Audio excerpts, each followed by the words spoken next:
Good afternoon and a great Roadhouse. Welcome to each and every one of you. Welcome to this Final Fantasy Randomizer League Stage 5 race. It is demerine against xalnop.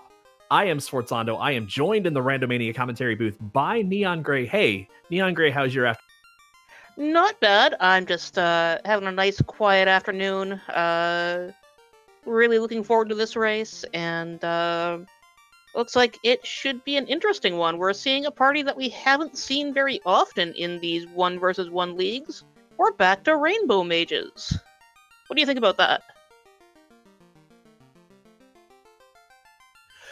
It's definitely I don't say a welcome sight, but it's definitely a throwback to to the times of old. As we are getting ready, and we are just about underway, about another 10 seconds or so to launch both these racers.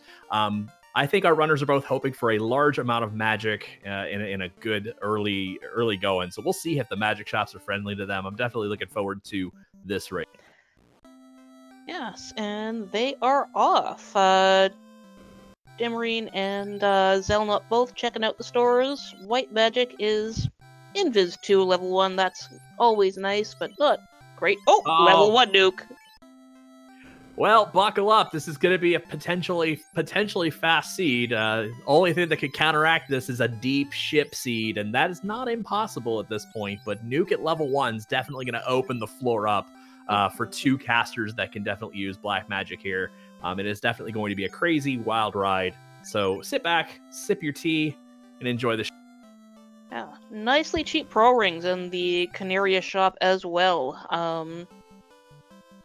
So this is gonna be a good seed for the racers, at least. Let's hope that the rando has a show in for us to make everybody watching happy too. Definitely. One of the things our runners should be on the eye out for early is trying to find those right long encounters. That encounter 2 looks... Bones with fire 2. That's what you get for having nuke. Won't be a huge problem later on, but right now that is not a happy sight.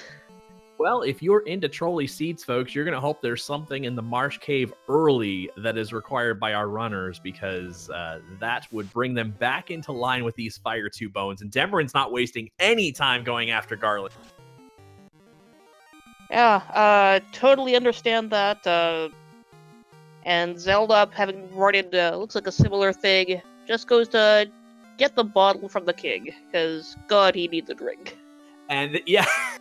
And that's a little bit of a shame, because there's no actual liquid in there. And unfortunately, running up to the king, he's run up to the king maybe to see if it's something that allows him to maybe move far, like maybe the Mystic Key to open up more items for him, because he's potentially about to have a bad time, which of course it was. Sarah did have the Mystic Key. That's where Demerine is heading right now. It just wasn't on the king, unfortunately. Lack of save items too, kind of hurts, and xalnop is going right for it as well. Black shirt as well. Black shirts could be a great find for that white mage that can't cast any offensive magic early. That way you'll have at least two nukes and an ice too. They'll give that white mage something to... Yeah. So right now looks like Demerine deciding where to go yet, checking out the item shop again, while xalnop heads back over there. Yeah, you gotta top up on stuff. If you don't have save items, if you've got absolutely no save items, the save items are too expensive, you're gonna have to stock up on a few heals just to make sure you can make the trek all the way to Provoke. Yeah, like, the nukes will help, but they're not gonna do everything.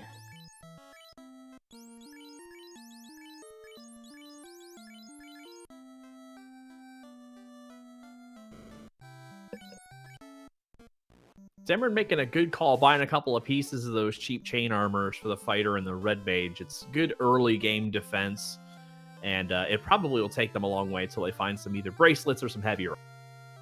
Yeah, like, never hurts to pick those up. xalnop looks like they're going back to get the Temple of Fiends chests. I wonder if that's gonna... You know, sometimes you get like 200 gold out of those things. Yeah, it's a weird call, because you have the Mystic Key. He actually could check the right side of this, but he has to contend with these Fire 2 bones. which are looking like they only cast Fire 2 right off the start, don't melee. So he's really going to have to figure out where where the key treasure chest items are, so he doesn't wipe too many.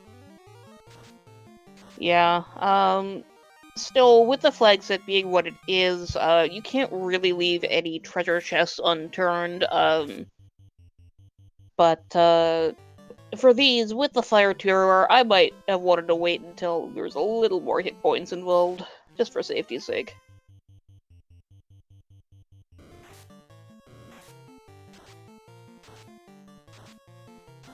Thunder Gerwolves as well on Demerine side. Just remember, having Nuke on level 1 does not mean your seed is free. Yeah, you definitely need to get turn order. That is one of the important factors. Having that turn order will allow you to at least get those nukes off. But until then, unfortunately, you're kind of a slave to what the enemies have if you don't get to go first. Demerine has made it to Provoca. We're gonna get our look at the pirates and what Vicky has right away. Just going for it, but again, with the nuke, no reason not to. One thing you guys will want to keep out on, not that it is going to happen, but starting in Stage 6 next week, we are going to check the unsafe pirates flag. So we're going to see if these pirates end up coming up with anything particularly nasty for our runners.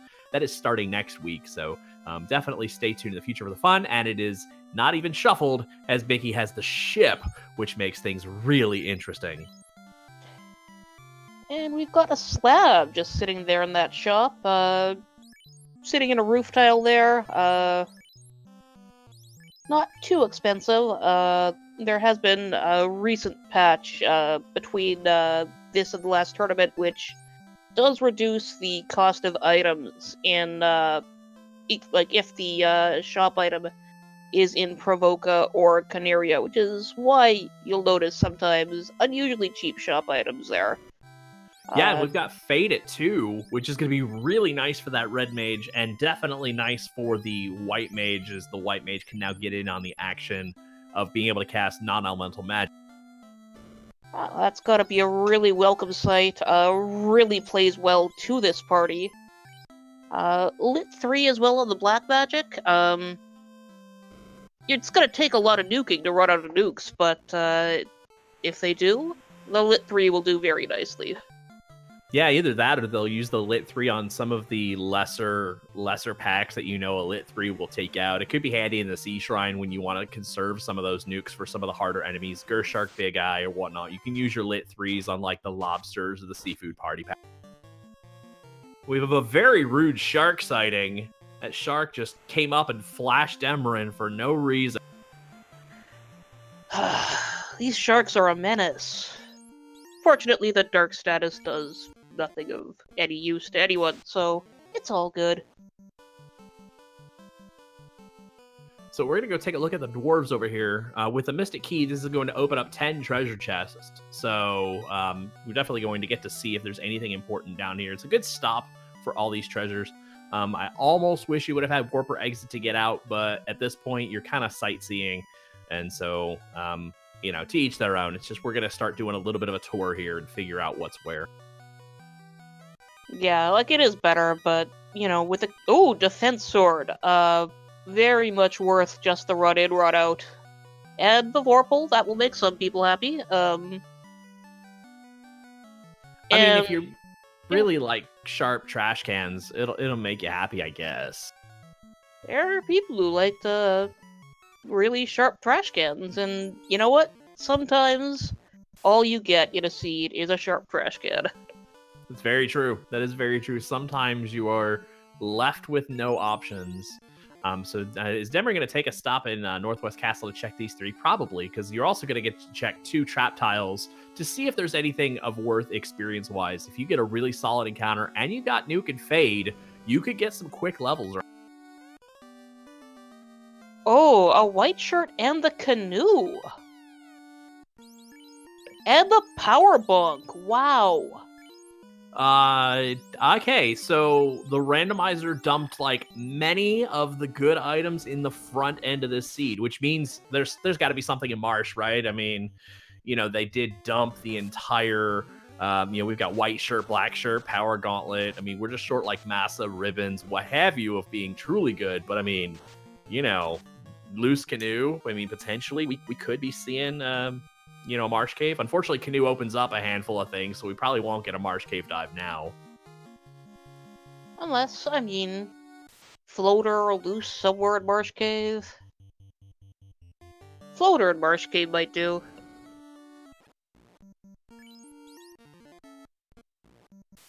So it's like nothing great of note. The Ocho Karib fight wouldn't have been too terrible, but so Demerin's making her way back.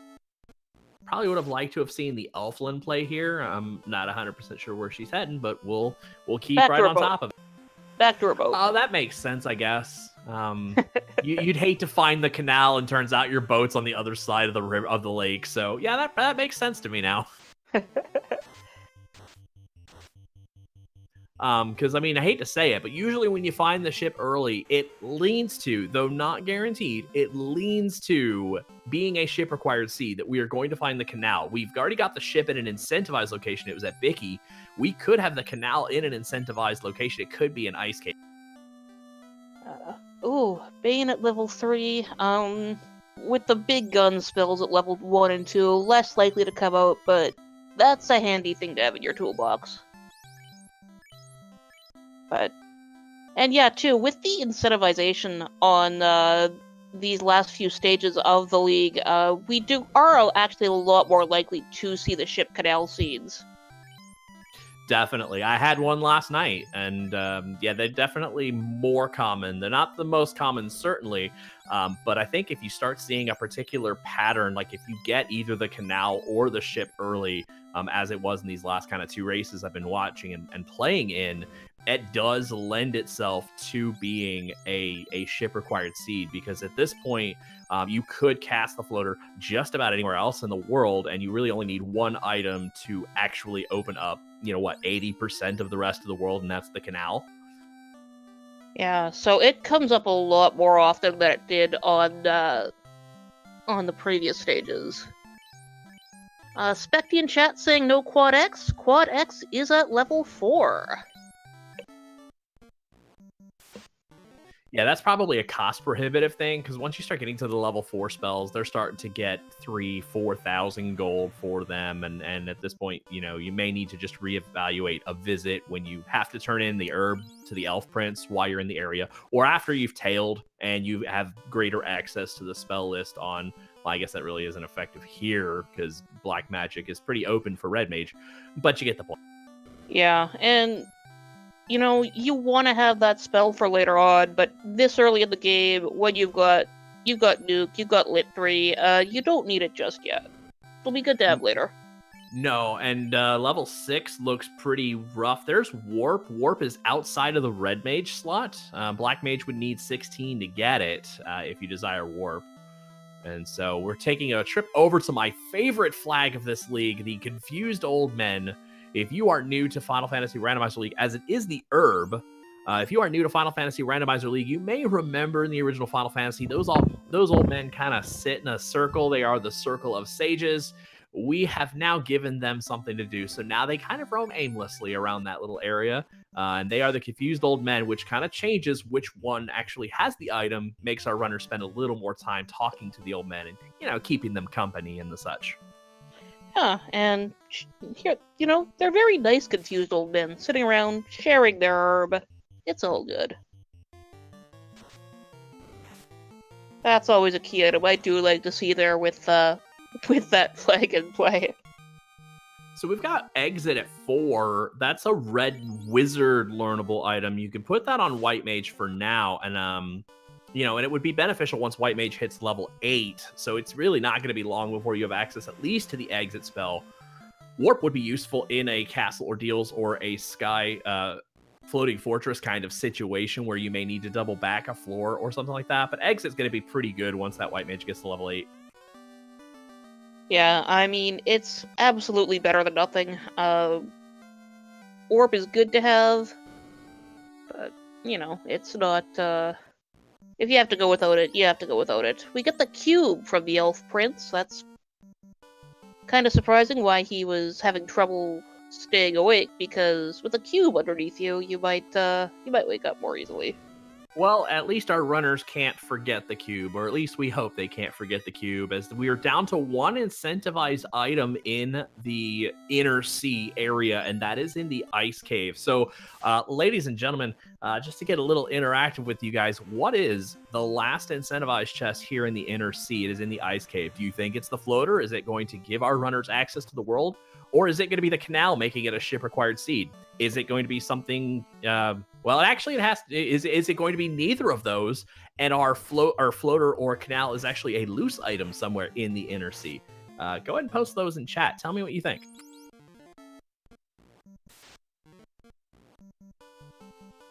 We've got our tracker here hoping for canal. And one call for the vanilla floater. Someone else wanting the canal there and the floater up in the north. Very mean guesses here, but that's what we expect from our chat.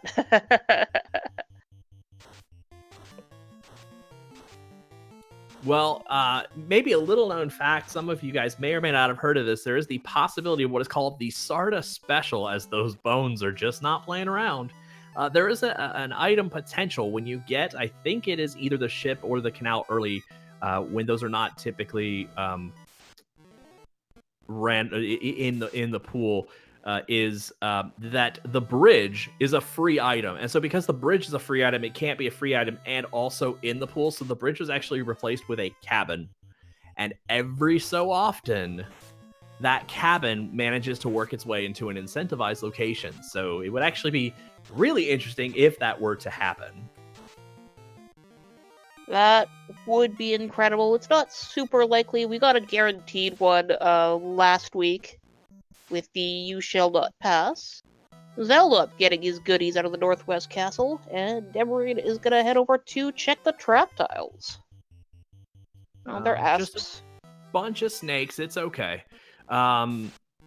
Some good guesses. I kind of actually like the idea of potentially extending the fetch quest line, whether it's crystal or crap. Those are both good picks. TNT, adamant, those are also a couple of potentials. Send them on a local fetch quest in the inner sea. Yeah, because with the fetch quest shuffle on too, I mean, it can really have these chains go. Ooh, we're gonna get an early marsh dive from xalnop. This is gonna be an interesting little risk he's taking. Ooh. That's interesting, yeah. Somebody wake Fuchsia Fantasy. Someone tell him somebody else is going into the marsh cave. Oh, he'll just go back to sleep. He'll think it's a nightmare. Oh, goodness. The Gerwolves with Thunder. That's also, I think, they're not in the marsh cave, thankfully, but they're definitely in... Oh, we found our new... Oh! The imps are nuking back. They broke into the shop in Canaria. They stole the nuke spells. Yeah, the Imps Union actually was really tired for a long time of adventurers just coming through and killing their people in droves and in droves. And I think this is the revolt that pushed them. Oh. So we've got a little bit of a route divergence here. We've got demerine in the volcano, one of our objectives to kill Carrie down in the bottom, the 5th basement of Volcano, rich with items. We've got xalnop kind of taking an excursion here into the marsh cave to see if there is a key item floating around in here. No pun intended.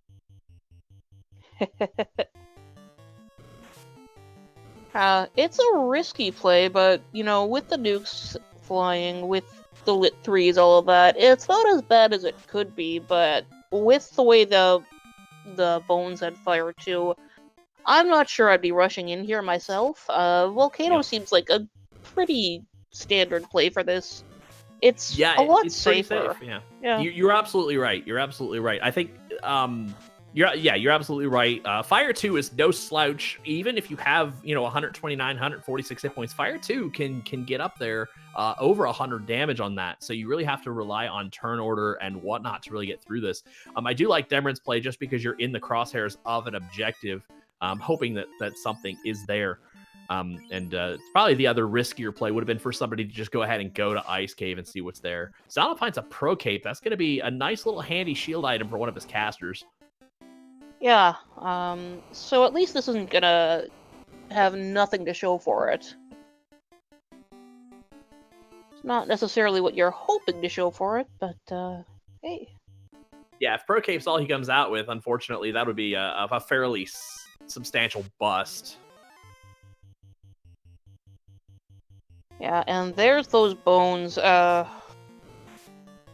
Nukes are getting off, but they're taking a real chunk out of xalnop's party. They come in packs, and yeah, they seem to be consistently first starting the fire too. Yeah, definitely. And that's one of those things that's going to be a little rough because when there's 5 of them, any 2 of 5 that go in consecutive turn order, because I don't think they've meleeed yet. Any 2 that go in consecutive turn order could potentially be disastrous for xalnop's party. Yeah, so for xalnop's sake, I hope this pays off for him, because you don't want to sink a ton of time into just ramming your face into that. Thorhammer and an opal shield already in the armory. Some nice finds, both for now and later on. The Pro Ring and an Ice Sword. Yeah, this has definitely been a seed that's sort of giving to our runners. Carry should not be much of a problem. The only thing I'm going to bat a little concern, and I have to put that in sort of air quotes, is level. As she's level 7 on all of her Light Warriors right now, which is fine for the tour, but you're going to want to gain at least a few more levels before you get down to the bottom. And hopefully there's a good trap tile, or the encounters are favorable heading downward. Yeah, looks like there's a mixed mummy pack on the fire elementals. That's not bad for getting started, but it's not going to do for very long. No, and that's the unfortunate thing. Like, if it were Wizard Mummy, that would be a fairly nice one to get you to, like, the 10 or 12 area, which is really kind of where you want to be with this particular party setup with 2 nukes and a fade. Just try and stack as much defense on your fighter as you can. You got that white shirt. Just have your fighter use white shirt charges while you bombard with non-elemental damage spells and call it a day. Yeah. So this should be doable, especially if she does get more levels all the way down. We haven't seen the Agama tile yet. There could be something good there. Yeah, we also have one more. We have the red D tile down on the 5th floor as well as extra trap tiles. The trap tile shuffle has been a mainstay here in the Final Fantasy Randomizer League, but we've actually kicked that one up a notch this week. We have actually went full on formation shuffle in the trap tile. So we didn't actually just shuffle the locations or the encounters that go with the trap tiles, but we full on randomized which encounters you pick up, which makes it far less predictable in regards to having, say, a black belt that you want to raise to 32 or 42 or what have you. It becomes a lot harder to do when you don't know whether or not there's going to be an eye tile or an Agama tile or a particularly favorable encounter. I mean, yes and no, because the formation shuffle does use the B-side set, and overall, that set of encounters is a lot more XP-rich than the base set. Of course, also in the B-side is a pack of, say, Grey Imps, which are packing nukes. Which I don't believe Demerin's found that yet, so...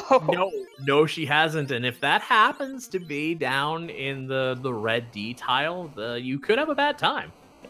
Yeah, I mean, you're never excited to see that on a trap in the first place, and then, well, if you run into that and they get turns, you're gonna wipe.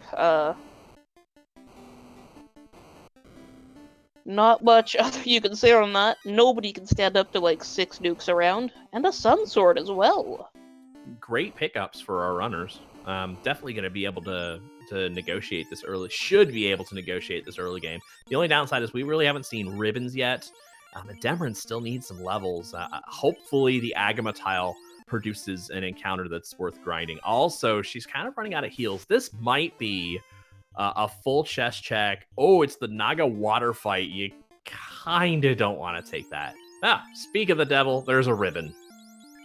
That fight's interesting, and it's very... Yeah, the ribbon is a fantastic find. There's a huge amount of XP on that particular fight. It's actually one of the best ones you can find, but you need to be able to survive to clear it, which, with these levels... Alright, Demerine's skipping the red D chest. A little bit of a risk at this point. Typically, when you check the red D chest, there's nothing in there until you don't. Yeah, but with her levels and running low on the hit points, low on heals and everything, hard to blame her, just because if she were to get hit by that Naga on those waters... A thunder right here would be devastating, or a blizzard, or something. Not to commentator's curse, but here it comes. Oh, and Carrie had low hit points! Very nicely done. Let's just hope there was nothing in that red D chest. Yeah, definitely. And I see where you're coming from. Just being low on health, having 3 mandatory encounters there, especially the Naga 3 water fight is going to be 2 of them. Yeah, you just gotta have to gamble that there's nothing in that chest, because that would have definitely been a wipe, almost assuredly. Oh, there's the Grey Imp. She hasn't seen the new... Oof. And looks like xalnop has left Marsh behind after meeting some catmen. Nothing really to show for it there.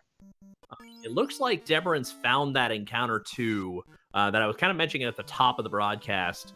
If you can find a favorable, predictable, it doesn't necessarily have to be ridiculously long, but if it's predictable and it's over, say, 30, 60 steps, it's definitely one that you want to consider using and utilizing, because that's going to take care of all your overworld travel without having to worry about too many encounters along the way.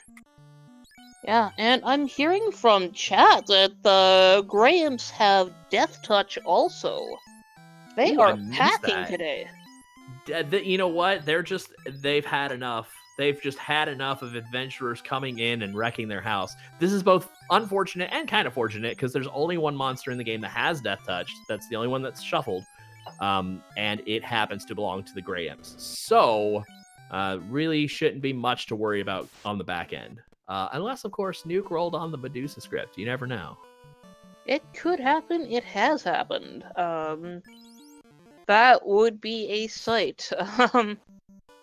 It looks like we might have xalnop making a play. Looks like our runners are high-fiving a bit here as both of them are heading to the Ice Cave.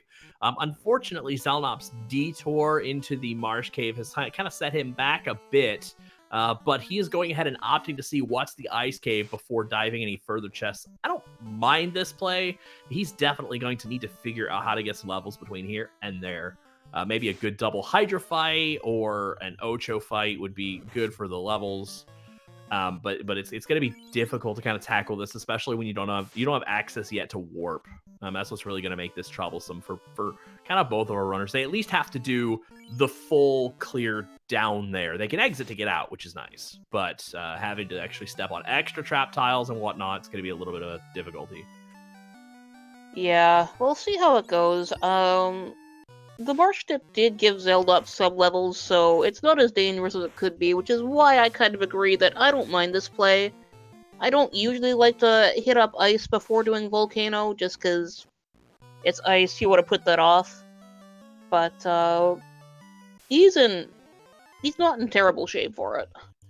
Yeah, the Ice Cave is kind of an advanced Marsh Cave. Marsh Cave we usually called Ambush Cave or Harsh Cave or otherwise. The Randomizer kind of tones it down only slightly. The encounters in these are varied. Sometimes you have 2 and maybe 3 different enemies in some encounters, which makes it tough to go, okay, well, what do you guys have? Wraiths typically hit kind of hard. Wizards typically hit kind of hard, and then you never really know what you've got on top of that. We had a race the other day that there was a perilous trap tile down here that all they did was cast trance, and it locked down one of our runners for a solid 10 minutes because they thought he could just come out of it and push through. And unfortunately, you just never really know what you get down here. Yeah, let us never speak of trans revolution again.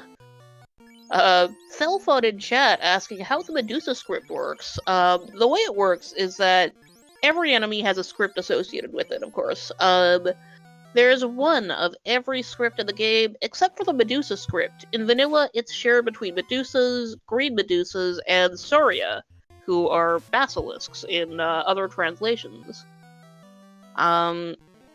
So when the script shuffle goes out, 3 different enemies are going to share a script. Usually you may not even see it. A lot of the time it's harmless. Sometimes it's got thunder or nuke or other terrible things you don't want to see. Yeah, it's kind of a way to make copies of enemy effects without actually taking up the memory to actually write new scripts for enemies. And so all the spells and skills and whatnot get shuffled out, and then those scripts are then shuffled. So it's kind of a double shuffle, if you will. And so that's how the Medusa script can produce multiple copies of the same spell or skill across 3 different enemies in the game.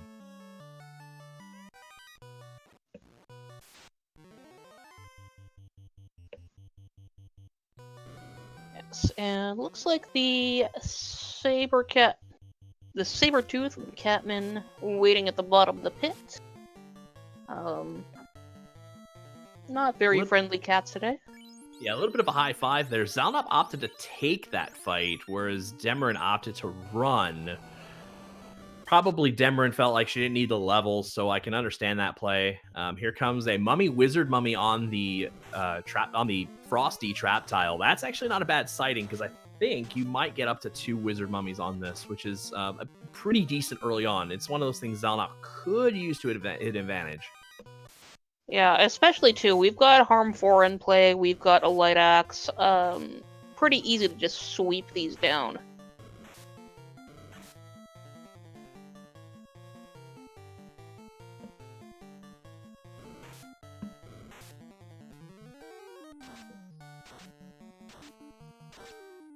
And yeah, both of our racers opting to take the encounters, coming and going. And why wouldn't you? Looks like they're relatively harmless and full of delicious experience points. Mages are a little chunky with the amount of damage they're dealing to xalnop right now. Kind of chunking him 10% or so at a time. He needs to get that one healed up. It's not a bad encounter to take, especially at his level, with them being 3 of them. It wouldn't be terrible, because they usually don't have that many hit points. You definitely want to find a good sorcerer encounter. If you find a good sorcerer encounter, typically that's kind of a lay down encounter. The randomizer really neutered sorcerers in this game. They used to be really, really feared. As we find a second ribbon down in the ice cave. And a mage staff and a Zeus gauntlet. So we're in good shape for item magic as well. Yeah, and an opal armor. So, yeah, our runners are pretty front-loaded with... Well, I'll say front-loaded. We're kind of in mid-game right now a little bit.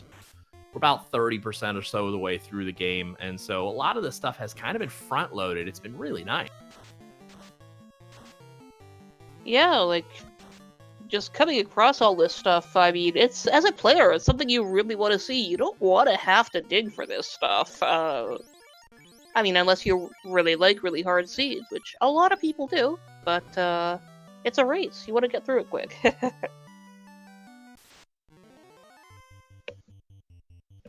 Definitely, and you got to think about the head games a little bit. Where did my opponent go? Has my opponent made this mistake? Like, if you make a mistake, or if like you encountered a wipe somewhere, oh, did my opponent encounter that wipe and whatnot? Everything goes into your head as far as trying to feel out the seed, feel out what your opponent may or may not have done.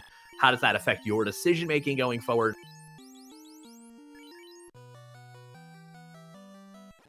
Yeah, like it, and especially with the way these 1v1s are set up with the draft, you know, there is a lot more of that psychological element to it, and I think it's a lot of fun. Definitely is. We're gonna find out here what that item was. Some of you guys picked a fetch quest item. We're gonna see what it is behind a green Medusa. This is not a bad trap tile. Yeah, like those go down like really easily. I would say womp womp if you were a trolley looking person, but it is the floater. And so xalnop's going to get out with the floater. Demrin's about to drop, take the Green Medusa fight. She gets 7. That's really nice. This is going to be a nice little bump to experience. They're both going to make their way and get this off the ground. Yeah, like coming in there with the big gun spells like that, I mean, you know, it's like an I-Tile plus.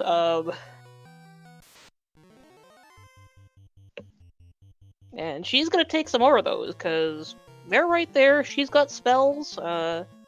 She hasn't run into anything particularly nasty. She wasn't running into the mages as much as xalnop was, so get some experience while you're here. You don't know where it's coming. Definitely, and the only thing you have to worry about is the step-off encounter, which these Green Medusas are a little beefy, but it's okay. You definitely want to make sure you don't have anything nasty on that step-off encounter. Getting 7 of these is really nice. And then when you're done, just warp out. I imagine probably 1 more level, get 15. I mean, you kind of don't want that for your fighter, but white magic is really more proven to be damage than utility. Really, I mean, because we don't have life at the first 3 levels. That's really kind of what you want on your fighter. Without that, having fate's kind of nice, but you know. Yeah, she does look exit, and there she goes.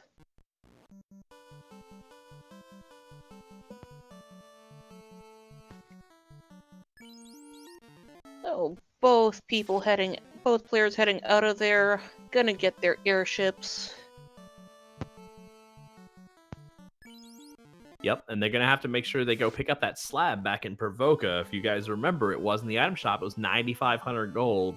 Our runners at the time did not have the money to go get it. They certainly have plenty of money now. You just got to make sure you remember to pick that up, as it's going to be necessary. When's kind of, you know, a tricky thing, because sometimes if you want to buy level 2 spells, you don't necessarily want to triple dip Provoca. So maybe you try and see if you can find the tail in one of the, you know, Sarda or otherwise, and hope maybe the slab doesn't lead to the tail. Because if so, then that's kind of a triple dip of Provoca. But it looks like white magic. Yeah, white magic at 6 wasn't very good. Black magic, you're going to get access to that warp. Red mage is not going to get access to that warp, as red mage only gets the top slot at level 6. Demerin just goes ahead and pulls off the airship and is now going. I think this is xalnop's first trip over to the Confused Old Men, so he might have actually saved a little bit of time not running the herb when he did. Demerin ran that back. It's a little bit of a time save here. Yeah, that's good, because he's got to make up some time from that March dip. All right, and this is our 3rd vanilla item. Wow. Is this even shuffled? Yeah, like this, some of those cards stuck together in that deck. It's definitely a great way to put how this seed has fleshed out. And we are off to go get that slab, just like you were saying. And honestly, you know, on this seed, you know, if that slab does lead to the tail in the end, you know, I wouldn't even necessarily be on fire to promote.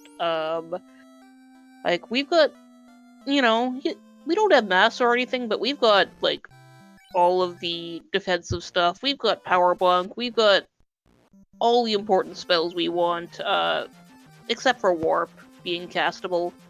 I wouldn't necessarily, you know, if it falls into my lap, sure, but I wouldn't be going out of my way for it. Yeah, it's a really tough call, because it's going to depend on how the items flesh out the rest of the way, and how many levels our runners get the rest of the way. Because yes, if tail is a loose item, it does beg the question, should you go out of your way to find it? And having things like Dragon Armor, Aegis Shield make up for it. Opal Armor and Ribbon will work just fine, but even then, Opal Armor is Knight only. White Shirt is White Wizard only. Black Shirt is Black Wizard only. You have these items in your inventory, and they do give you bonuses and resistances and things like that. And so it's one of those things that you kind of hope the tail is in an incentivized item, because you're really going to have that debate whether or not you want to go out and find it if it happens to be a loose item somewhere. Yeah, I definitely. It's something you'd like to have, because it's certainly not going to hurt anybody on this party to have that. We got life at 5. We got a life at 5 sighting. That is a Red Wizard learnable slot too. So you are going to have 2 casters that are able to cast a life spell when you get the class change. Maybe another reason to class change potentially is having that second caster who has life.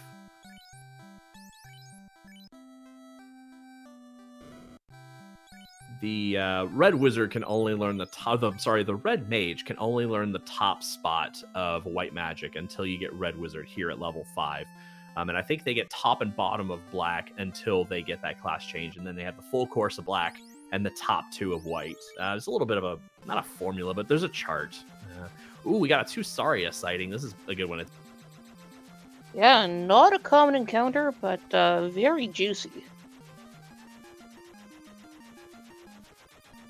Yeah, if Demerine knows the encounter table, a slab turned in is not unheard of right here. You also have the bottle. So you got bottle, slab, and castle ordeals. Those are 3 things you can route right now that that will do. I actually like this order. I like doing castle ordeals first, actually, because it's an objective that you almost are more than likely going to have. The only reason this would be a bad play is if it turns out that this is the ruby and there's nothing behind the ruby. With the 4 treasure chests you could check in the welfare, the Titan's tunnel. They are an endangered species. They need rubies to live. Titan needs to learn how to dig for his own rubies.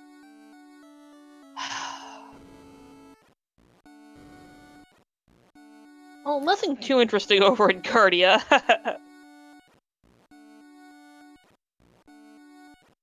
And so the pillar maze begins. If you've played the original Final Fantasy, you will know that you take the southernmost pillar in each time. Well, our devs in the Final Fantasy Randomizer community said, no, that too will be randomized. And so you can have a potential nightmare of a scenario in which you get the early 4 choice. It's the 4th pillar, and then every mistake you make beyond that point kicks you back to the start. It could happen. I've had that happen, but not today on this feed. As we've got a little bit of a warming up of the stakes on the right-hand side, xalnop using the nukes to heat up the Tyro stake. I gotta say, I don't approve of the method. Yeah, I mean, you know, a microwave steak, that's not gonna do anybody any good. No, absolutely not. You need to roast that over a low heat and a charcoal grill.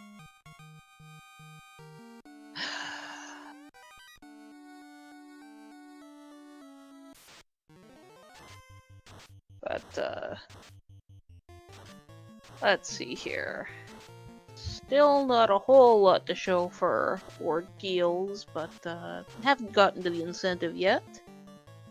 Yeah, we're getting a little bit of a high 5 action kind of going on here, as xalnop is just trailing behind, following Demerine everywhere she goes, with the only downside is he made the early marsh gamble, and it unfortunately did not pay off.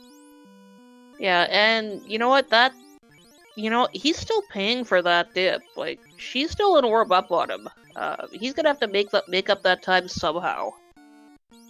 And he's just on our heels right now, so he's got work to do. Definitely. The level gap is relatively even. It's pretty close to nil. Once you start getting some of the bigger numbers, it's not a terrible thing to catch up in terms of experience. But yeah, that single orb is really going to be a huge deal for xalnop to not have, as he has not been in the volcano. As we have a TNT sighting here in Castle Ordeals, that just further increases the fetch quest. Yeah, and of course, one other thing with the fetch quest shuffle is that TNT could lead to nothing. That is true. We are still short a handful of things. I really wish I had my checklist actually goes by NPCs and not by items. So we are still missing the Oxial. We are still missing the Chime. We are actually still missing a couple of other fetch quest items too. Actually, both of our runners had the bottle.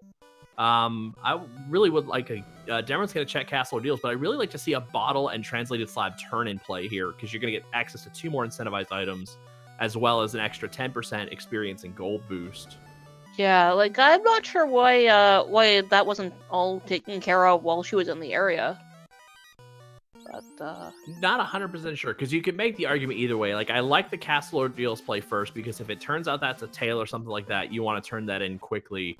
But otherwise, you may want to have turned in the bottle and the slab, because that nets you an extra 10% experience. yeah. Again, I like Ordeals, generally the sooner the better in general. Because the XP there is pretty much only worth it early on. Oh no. I think xalnop just reset out of the TNT. Oh no. xalnop full NPC shuffles on, buddy. You have to check to see if that TNT is going to lead to something. This is not TNT to Canal. This is not half shuffle, unfortunately. Oh no. As we'll find out. So Demerine2's got 3 items to turn in: bottle, translated slab, and then TNT. So we're gonna see really quickly what those items lead to. But xalnop has to hope, and he doesn't realize this, but xalnop has to hope that it's TNT to Ruby to nothing. That's really what xalnop has to hope for right here.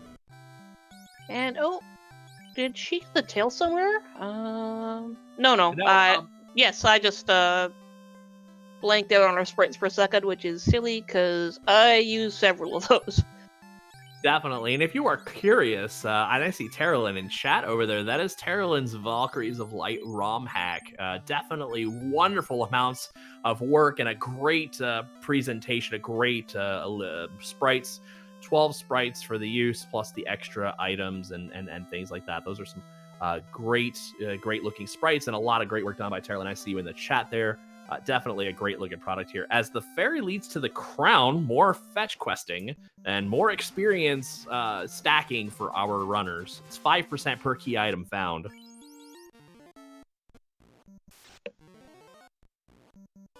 Yes.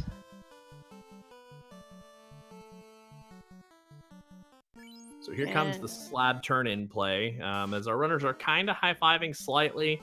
It really looks like xalnop is just almost step for step following Demerine. Demerine's just a little bit ahead. And unfortunately, she's kind of a lot of bit ahead, having that extra orb. Yeah, and, Volcano does not take long, especially with how soft that carry was. But, not taking long can still count for a lot later on. Definitely. And we're gonna hopefully see here, because now I'm on pins and needles waiting to see what this TNT is, because I got a feel for xalnop, unfortunately, dumping the TNT. That alone, even if you're an orb behind, even if Temple of Fiends is the great equalizer, dumping an item like that could prove fatal to one's own race. So we'll just have to see how this pans out for our runners.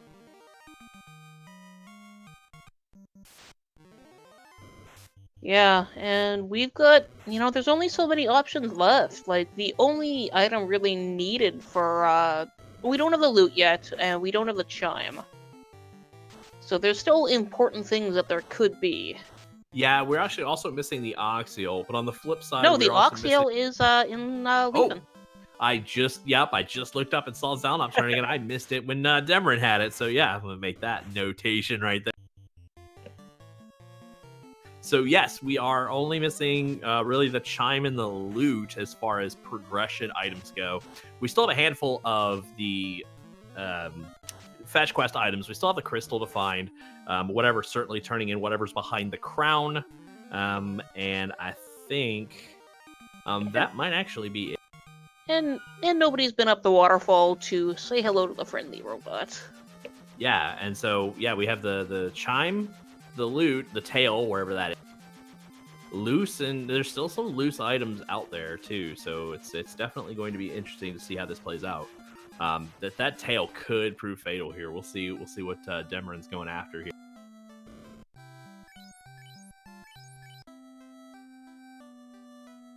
Filling the gap left by the dead white mage.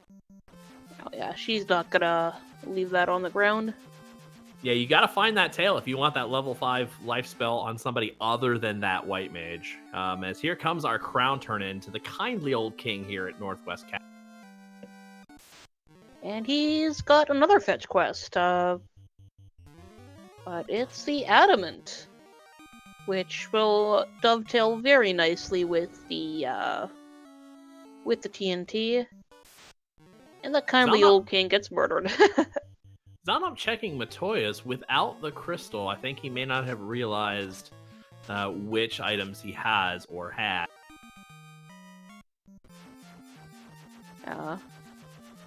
And this is the sort of thing, too, that on your own end, a good tracker can really kind of help out with. We are having some great tracker work done lately.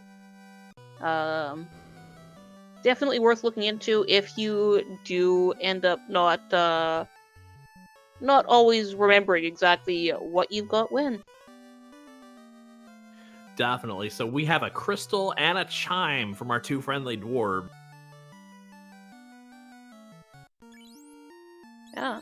So the drop-off at Matoya should be relatively simple there. Yeah, well, that's going to be slightly unfortunate for xalnop, as that is progression behind the TNT that I believe he left behind in Castle Ordeal. Yeah, I hope he didn't. Like, he might have just exited out. I hope he exited out. I don't think he exited out. And that's it. So the robot is either going to have the ruby or the tail. It's going to be interesting to see what the robot has, because in any fighter party, you really want to cash that tail. In a Red Mage party that has a limited spell list, you really want to find that tail. And so the ultimate question is going to be, what does the robot have? And is it even important? Because if you don't value it, if you don't think it's important, Demerine's in go mode right now at the 50-minute mark. And that's really going to ultimately be the question, as Demerine also prefers stakes to be nuked.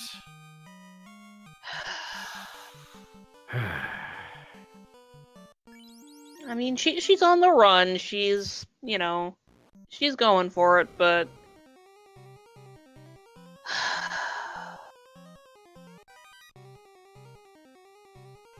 Yeah, but so I do not think she's going to be searching for the tail at this point. I've seen her play. I think she's going to be comfortable just with the fighter, with the bonk. Some sort will do it. Yeah, and I mean, if you feel like, I don't think Demerine has any reason to believe she's behind. Like, I don't think in her mind that's not where, it's not where she's at. But certainly, even if you don't think you're behind, you don't want to assume you're ahead. You definitely want to play with as few bad decisions as possible, or as few deviations from the route as possible. And if you feel comfortable enough based on this, loadout, then yeah, go and tackle chaos. I think she stands a good chance. We're just gonna have to see what's on the back end. Yeah, like, she's keeping all her opal stuff. I think if she runs into it, she will absolutely go for it, but I don't think it's a priority. Yeah, fast, I think, is either... Level 7 in Gaia. 7, yes. Yes, the Black Mage currently has it, because that is a Black Mage learnable slot. That is also, it's Black Magic 7 in Gaia. That is actually also a Red Wizard usable item, but you have to get that Red Wizard to like 25 or 26 to get a charge of 7. So Red Mage probably not using that. Yeah, it's not unheard of with the trap tile randomization and with the XP escalation, but it's not very likely.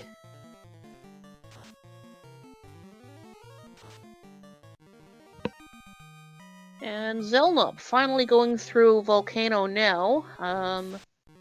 Hopefully he gets some of the goodies out of here as well, instead of just going for it, because right now he needs everything he can get to try and make up this gap.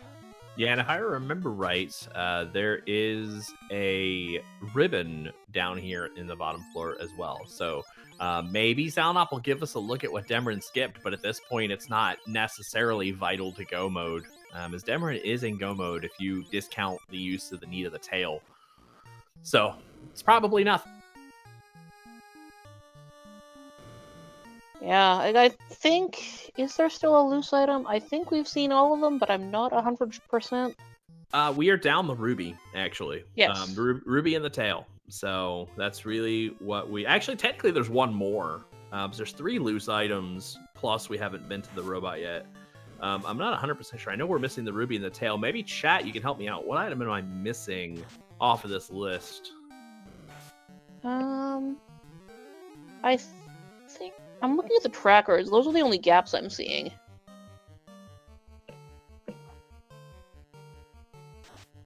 So I think that is all of them. Demerine is definitely looking for Massa as well. Nobody wants to have to go into Chaos with a Sun Sword. But,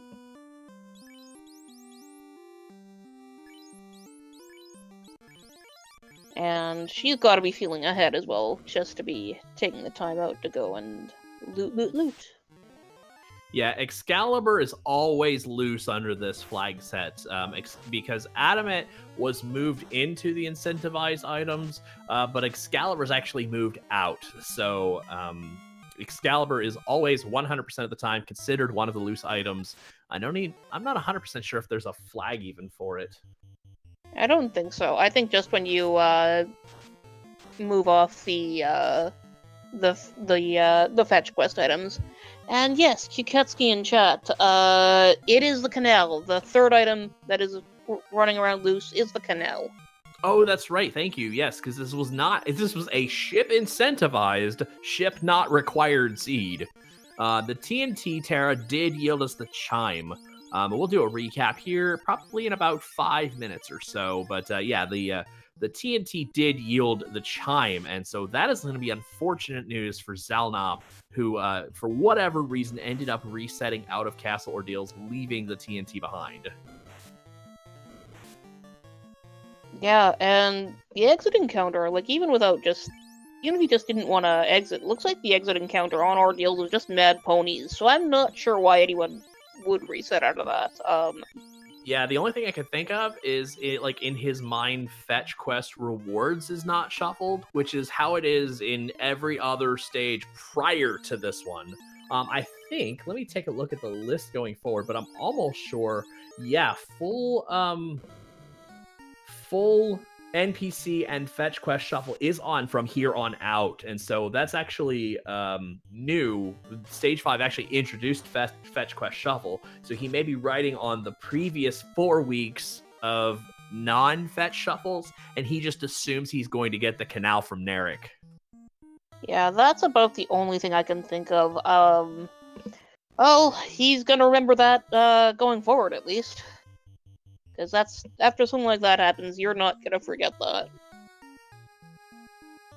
Yeah, and at this point, I mean, I don't mean to go ahead and call this race Demrin's, but with that kind of unfortunate, that kind of just unfortunate error, it becomes really difficult to climb back from that, especially if you get to a point where you have checked everything, and this includes probably a full Earth clear at this point, potentially a full sea clear at this point.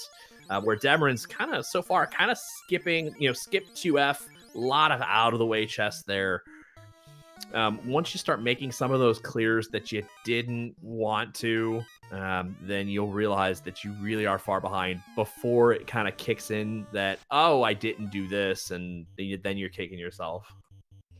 Yeah, like I saw something similar in a race yesterday, actually, where it was the Oxyale in a loose chest, just sitting there in the Northwest Castle.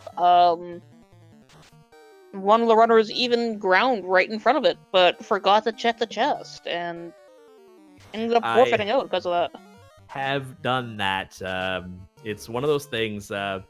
Tristal, one of the greatest runners of Final Fantasy Randomizer, back in I think the first tournament, and I think one of his only losses, he stepped on the red dragon tile, fought the red dragon or ran from it, whatever it was he did, walked off of it thinking he had checked the chest, and it was the floater.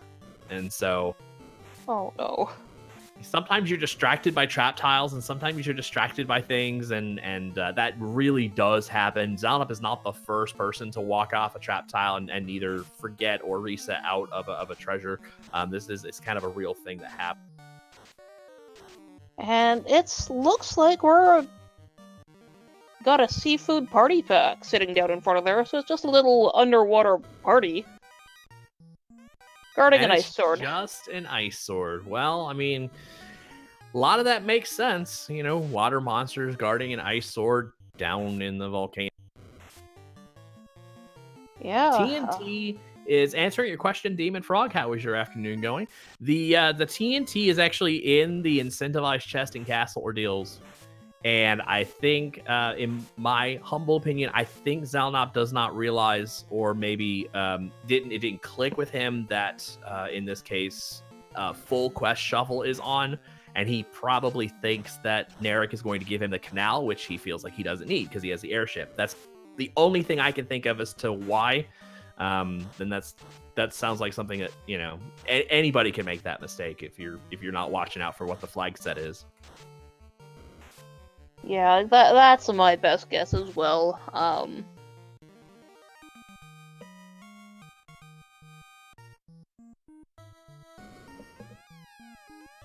So even if you're in Go mode, check the free chests here in Sky. These 4 sometimes can have something really, really nice, and it's not that out of the way for 4 freebie chests, and it could be Massa. It's really something that'll make. I know the best way to guarantee it being Massa is to not check them. Absolutely.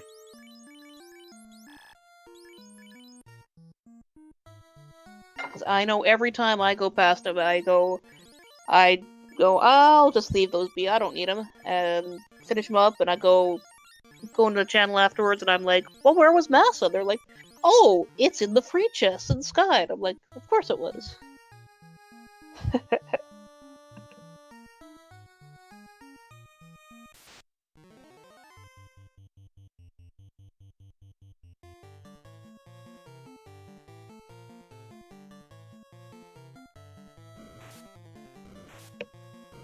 And, and xalnop does have his first orb lit, bringing down Carrie.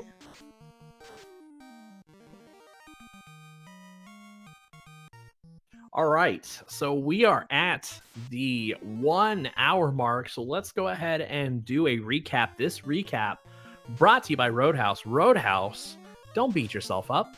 Let us do it for you. The king had the bottle. Sarah had the key, which allowed early exploration. We had Bicky Vanilla Ship. The sages had the herb. That's what made them so confused.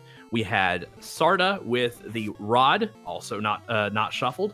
Astos had the adamant. Matoya had the loot. The prince had the cube. The smith had the crystal. Narek had the chime. The fairy had the crown. Down in Lefane, it had the oxial. Ice Cave had a vanilla floater. Ordeals had the TNT.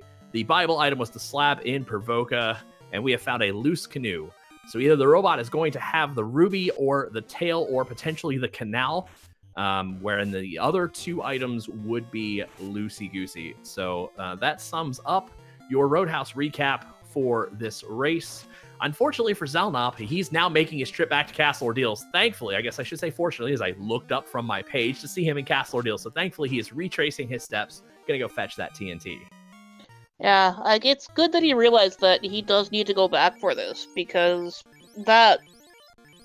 it's gonna take a lot of work to salvage it at this point, but right now I think it is still salvageable if he runs for it as fast as he can after this point.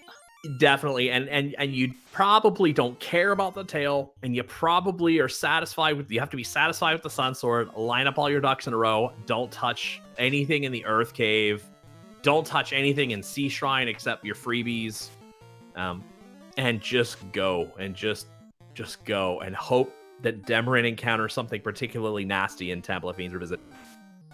Yeah, and that's really what you gotta be hoping for at that point, because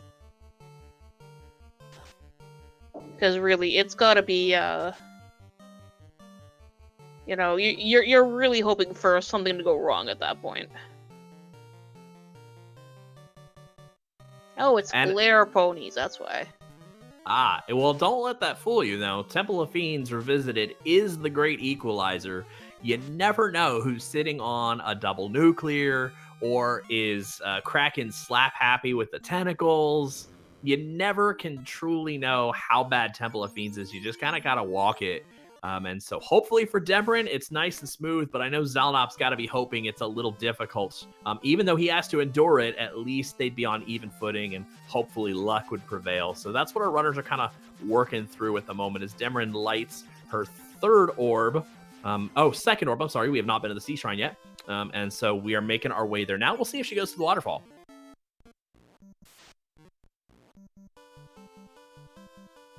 Yeah, I'm not Oh, she is. She does want that tail, I guess. It's a 1 in 3 chance, so we'll see what it comes up. Yeah, and you know, it makes sense. You've got exit. It's not going to be too long of a check, and she's going to be feeling pretty good about the time she's making.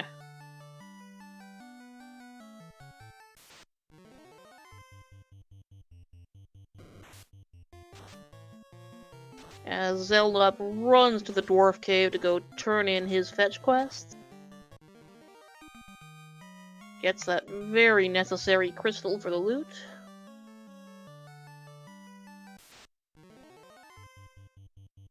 And there's the chime.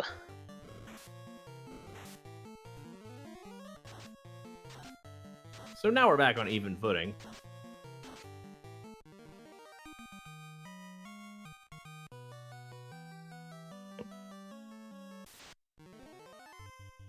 Yeah, xalnop is still an orb behind, but looks like he's going for Earth. Depending on how nice the encounter table plays, this should actually go fairly quickly.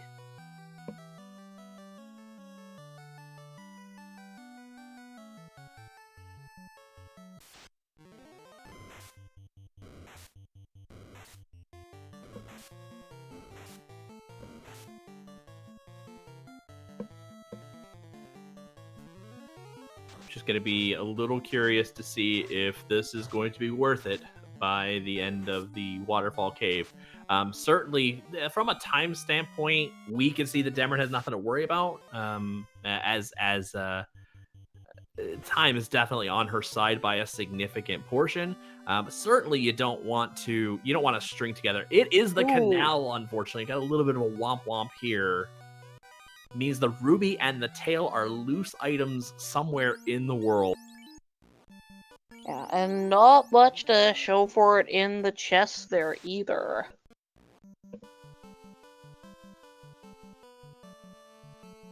And we know demerine skipped a fairly good amount of chests in Floating Fortress. Definitely going to think that she's probably going to stick to that the rest of the way, because I think searching for chests now could end up in disaster if the tail is in Floating Fortress. We got xalnop running the Earth Cave. I think he's just got to blitz his way to Lich at this point.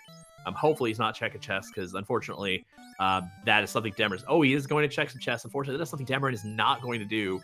About the only favorable thing he can find at this point is finding that tail or finding that mass immune. Mass immune is going to be quite a bit of a bigger deal than the tail at this point, as we still haven't found Excalibur, and we're just running with a Vorpal trash can. So definitely hoping, and he's only checking 3, so at least it's not going out of his way.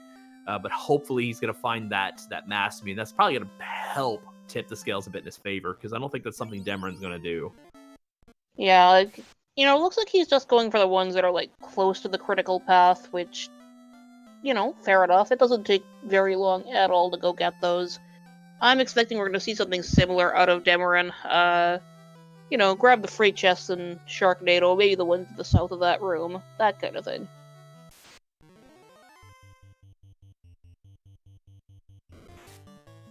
Oh, sleep wizards, that's kind of annoying.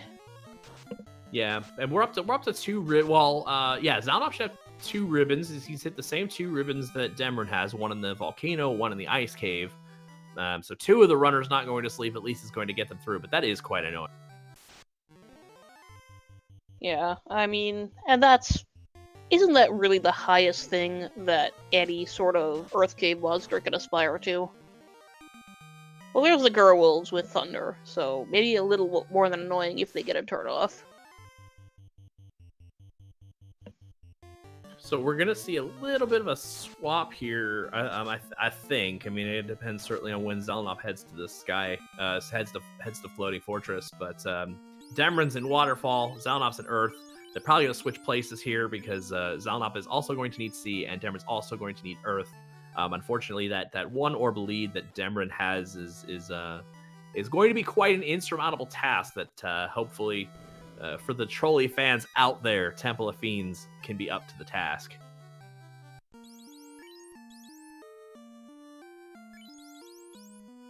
Yeah, and we'll see how much it matters going on. And yeah, there goes the opal armor. So I'm thinking that demerine has given up on the notion of class change at this point.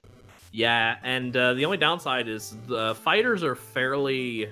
I don't think Demerine realizes this, or maybe she does, and maybe she'll just make the swap at boss fights. But fighters are very equipment intensive, and that means potentially that you have to have 4 pieces of armor equipped to get maximum defense, which removes the need for usable items. So I think at bosses, hopefully, she'll make that switch from Pro Ring to the Power Gauntlet. With Ribbon, you're going to get all the effects of the Pro Rings. You're just going to lose that 8 Absorb. And so you'll get whatever the Absorb of the Power Gauntlet is, which is down, I think, maybe 2 points. So you lose 2 points of Absorb, but you're going to gain a whole lot more. Just go ahead and make that Pro Ring switch. Yeah, and I expect that's what we'll see here.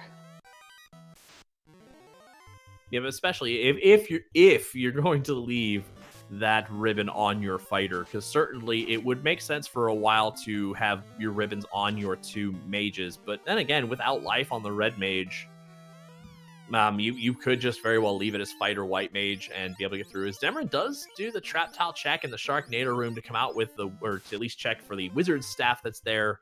Not a huge benefit, just gonna walk that one out. Xalnop lighting his 2nd orb, taking down the Lich, no problem.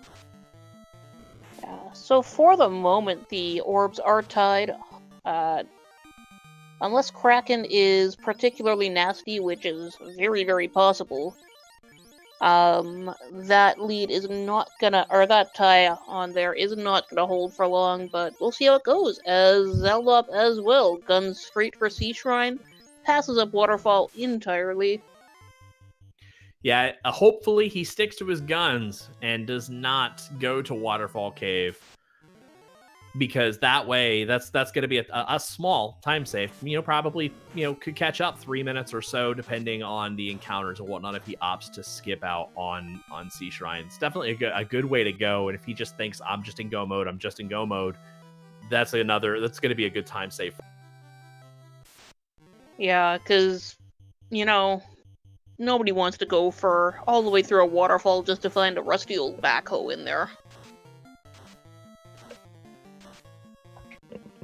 Yeah, and the rest of the treasure chests were not anything to smile at either, so yeah, definitely give that Waterfall Cave a pass, Xalnop. I'm going to try and mentally talk to him through Teleka What's Its power. Fortunately, if that worked, it would not be allowed. That is true. That would be communication with Eraser, and that is frowned upon in this establishment. But hopefully Xalnop gets the hint and yes. uses his knowledge and realizes he is in go mode in terms of progression across the rest of the dungeons. And then if he just kind of blindly ignores most of the rest of the treasure chests, he should be in good.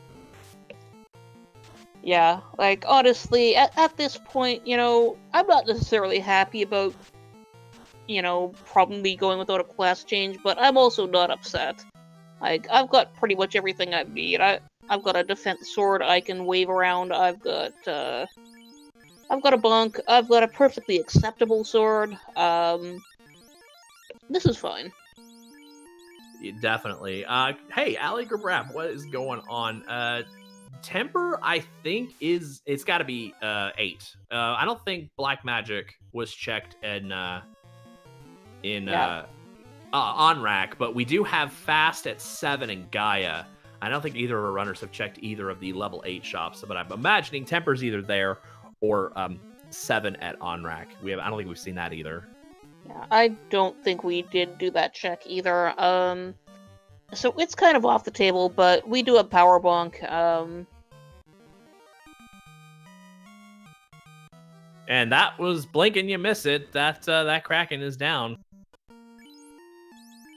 That is Demerine's 3rd orb. She just has Earth to go, which, as we've just seen, aside from the Thunder Gerwolves, which shouldn't, fingers crossed, shouldn't be an issue at this point, Don't that forget, shouldn't be too long. We do have the Nuke Death Touch Gurimps. Those can be down on B4. They only appear on B4, and so hopefully... Oh, yes. Hopefully the encounter table gives that one a... Yeah, I always forget that encounter is there, but, because I'm always surprised when I see it, and I'm like, what are imps doing in here? It was their original home base, but unfortunately they were driven mad by the Lich and ultimately forced out into the wilderness, where they were then slaughtered mercilessly by adventurers. The plight of the imp in this day and age.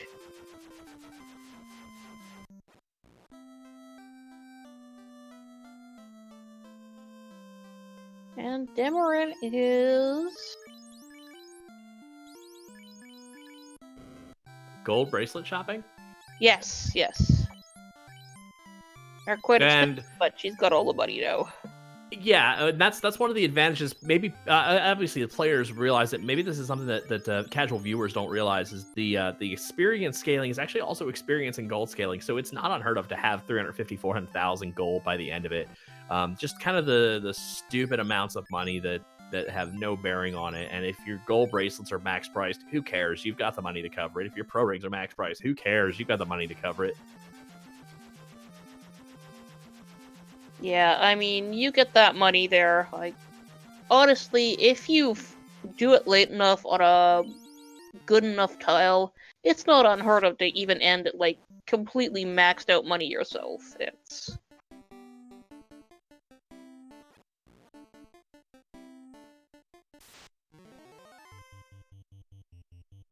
It's really surprising, though, just how, we have seen some nastiness with the imps and the wolves, but otherwise, this has been a really gentle seed. Definitely. I mean, everything's front-loaded. The front-loaded was a little rough. Bones with Fire, too, early on, but our runners were rewarded by a lot of really good early game items. And I will tell you this, not that it would totally dent things, but a Gur Imp Nuke Death Touch run would at least bring xalnop slightly closer, or a good bit closer. If it took her 2 or 3 minutes to get to this point, because I usually like to allot 5 minutes or so for this run. It's usually a little less, but 3 minutes or so spent getting to B4, a wipe there would definitely bring things in line, as xalnop has just lit his third orb by defeating Kraken. Now it's time to head up to Mirage Tower and Floating Fortress for him. Demerine's advantage will be based on how soon our runners can get to Temple of Fiends Revisited. Yeah, so right now, xalnop may not know it yet, but he's hoping for her to run into those imps. Yeah, definitely. One of these two has not actually seen it. I think it's Demerine that has not seen what Gur Imps have. That's right. She doesn't know any of those terrible things they're packing, so it'll come as a complete surprise right now. Yeah, because xalnop saw those when he was on his way down on the Marsh Dive. On the way to Marsh Dive, he saw the Gur Imps that had Nuke. And I think it was later that he realized the Gur Imps had Death Touch as well. And so these are things that Demerine does not actually know heading into Earth B4. Hopefully the encounter table's friendly, because I think she's been using that encounter to her advantage to progress through the overworld. It looks like it's been fairly forgiving, but it also makes for potentially a potentially predictable pattern. Here we go. Oh, she makes it out. On the run. She did leave a nuke behind. The red wizard or red mage doing the nuke, because we've got it again. Hold your breath, folks. Oh, they have Dazzle also. And here it comes! Dropping bombs. Oh. The Gur Imps probably have 16 hit points, give or take. I think that's what they had for the vanilla. But they have the game's most powerful damage spell. And ribbons Dazzle, do not save Death you. Touch, Nuke, Gur Imps. Yeah, ribbons don't save you from any of that, actually. Death Touch is non-elemental, so it doesn't care about ribbons. Dazzle is non-elemental, doesn't care about ribbons.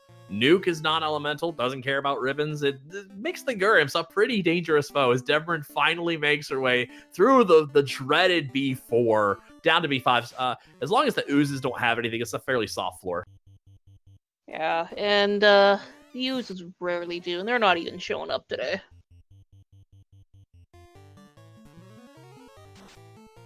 Thankfully, there are no Gur Imps in Temple of Fiends Revisited. They can be on the Phantom Trap tile. Wouldn't that be fun? As that is the 4th orb for Demerine. Now, nothing stands in her way between the plate, the orb that gets her into the Temple of Fiends Revisited, and a date with Destiny 2,000 years in the making. As we take the trip down the final dungeon dive into Temple of Fiends Revisited. And she's just sliding her heal potions over. But she doesn't know it, but she's got a fair amount of time just to do that item manipulation for it. And this Temple of Fiends Revisited dungeon dive is brought to you by Roadhouse. Roadhouse, if you can't beat them, get Roadhouse to do it. And yet, in this league, we've had multiple chaos fights brought to you by Team 3 and 256. I gotta say, I definitely had to rely a little bit on that last night. That was definitely not something I'm proud of, but it was definitely a fun way to win. Oh, that was you, wasn't that? Yes, that was incredible.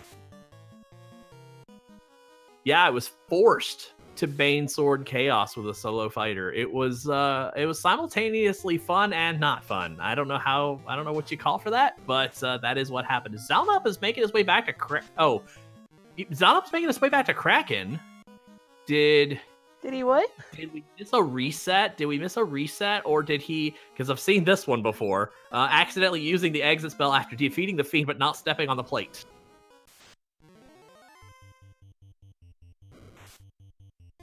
Oh, he got lobstered, I'm seeing in chat. Oh, like 2 steps from the exit. That has also happened. Like many times that happens, unfortunately. It's just how the encounter table rolls sometimes. It doesn't work at Tiamat. Tiamat doesn't have any encounters beyond, I do not believe, as you are basically safe from the rest of the Bridge of Destiny in the room. But every other dungeon, you can get into an encounter between the boss tile and the exit tile. And so definitely one of those things you kind of dread, especially if there's something really, really tough right there in that floor. Could be waters, could be, any number of things that are pretty tough. Seafood Party Platter could still be down there. Post Kraken is not something to sneeze at. Yeah, it is a very scary. Yeah, we have Demerine here on the Earth floor. So as far as I remember, I don't think we've seen Earths yet. Mud goals, I think we're fine in the water. Yeah, we kind of zipped right past those, so I didn't see anything in particular to be worried about with them.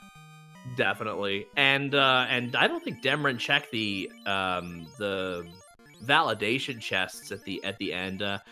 Smart play if you want to win and you already have everything you could possibly need. The only thing is if it's like a 2 in 214 chance that Mass Immune is in one of those 2 chests. It's happened. And the way the seed has rolled, vanilla Mass Immune is also not really going to surprise me.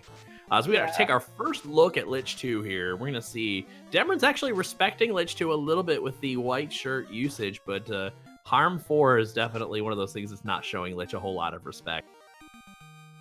Yeah, and 3 hits, down he goes. I don't know if that white shirt usage was respect so much as I don't want to waste a nuke on you. A second nuke. It is true, but nuke is at 1. I mean, what's the difference between a waste and a, making sure Lich doesn't have nuke himself? Yeah, but when you're like, I'm assuming you don't have nuke, I'm not even gonna cast a spell.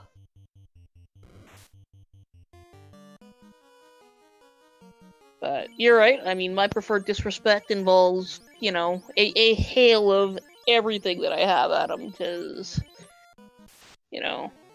when Lich goes bad, he does go bad, and you never want to be the one to have Lich 2 go bad on.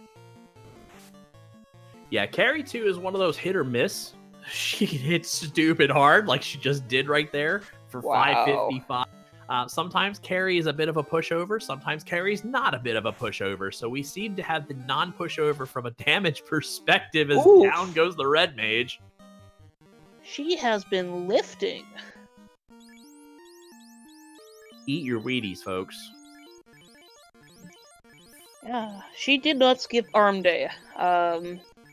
she doesn't have legs, so she always skips leg day, but she's got an excuse, no legs. Yeah.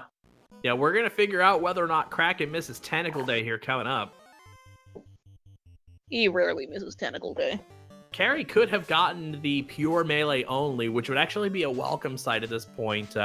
Whichever fiend gets the pure melee, or potentially a pure melee loadout, you definitely want it to be either Lich or a very, very weak carry.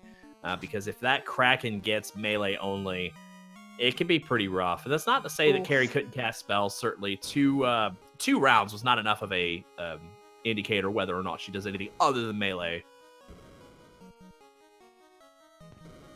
Yeah, so we'll see what happens very shortly. Nice run on this seafloor. Right up until this point, where Demerine runs into water. Yeah, that water is not desirable, because waters tend to have high hit points, tend to hit really hard, and tend to be only weak against ice. And so you're either using your nukes on it, or I don't think we've seen Ice 3 in this seed, and so that would be one of those things that just give it a miss. Yeah, I think it was a little higher level. It's not gonna be. Yeah, it's level 4. Oh, there we go. As we've got some Power Gauntlet fast charges coming out, we got some Invis 2 going down. We're doing a little bit of prep work. We'll see what Kraken opens with. Here it comes, folks. Pow! But, you know, he hasn't been, looks like not Carrie's lifting partner, because not hitting half as hard as she did. That is true. That's because he was at the spell shop. Well, down goes Fighter. Time to pull out some of those nuke charges. This could be disastrous. Demerine's definitely on the rope. Down goes Red Mage. Oh.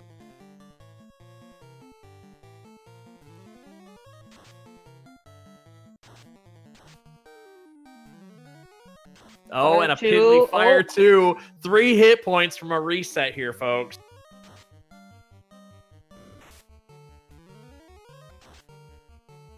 Oh, and a light hit on the Black Wizard. Demerine has a little bit of life left, but this Kraken's kind of beefy. Yeah, he rolled high. Oh, down he goes. The percentages go from, I think, 48 to 210% this seed, and so certainly you can get. Oh nope, it's 50 to 200 here. It's 48 to 210 next week. But 200% default hit points, which I think is 1100 or 900. It's still quite beefy. Yeah, you know, if he rolls high on that, it can take a fair beating just to get through that, and Kraken bites back. Definitely, but the only problem is see, Demerine's out of heal potions, down to about 6 or 7, I think I saw, and we've still got 2 fiends to go, and an air fight beforehand, I think. Oh, and down goes the Red Mage again. She may be relegating that Red Mage. The Red Mage does not have fast or temper, and so she may just be relegating.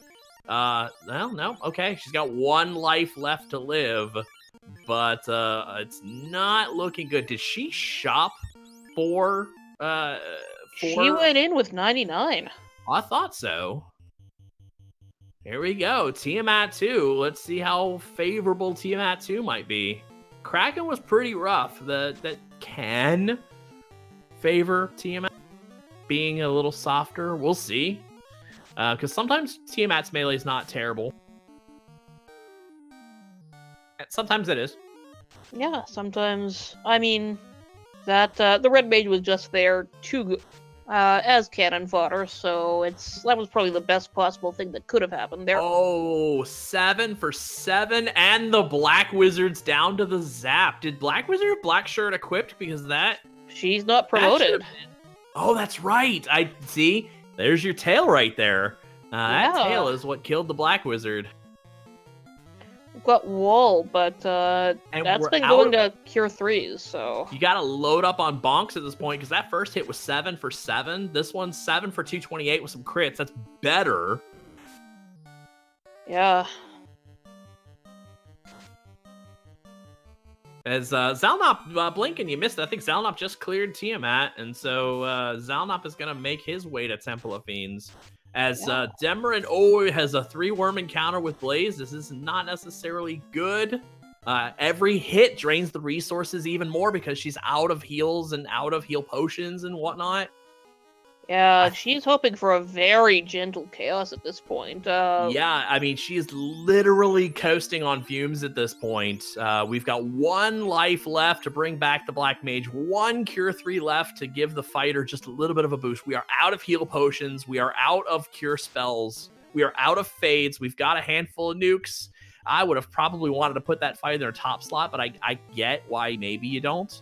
If the fighter's all the damage you're going to have, yeah, perhaps you want to put that fighter down on the bottom. As he opens with Blaze, bye-bye Black Wizard, Black Mage at this point. Black Mage got the fast off, so that was her only job. So she had 1 job, she did it. Job well done. Going physical, going misses. Oh, and there's high evasion, high absorption. The fighter goes down. This is over. Demerine has to reset. No veins. No 3 and 265 strats today, folks. This race is now officially a dead heat.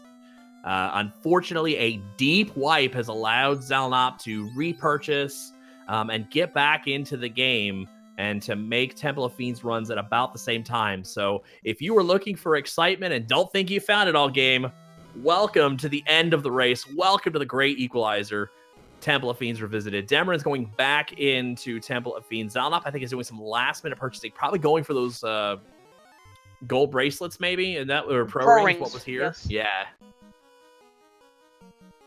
Another solid purchase. Not going to be too helpful except for the absorb. Oh, steel armor. Yeah, steel armor is going to be a pretty good buy, especially because he was using chain. Steel armor is a solid buy because he has not been able to find ice armor or flame armor or nothing like that. And I honestly don't remember what Demerine's wielding either. Yeah, I'm not sure. I'm certainly not going to be bad actually because there are some nasty physicals coming. Still, he's gotta make that time fast if he wants to get in on this, because Demerine's going in and she knows what she's up against now.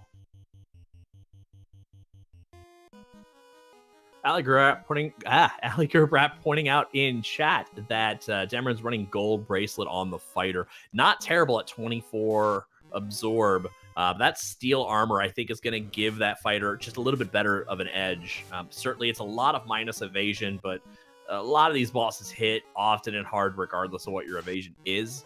Plus, those Invis 2 stacks are really going to help make a difference for that lack of evasion.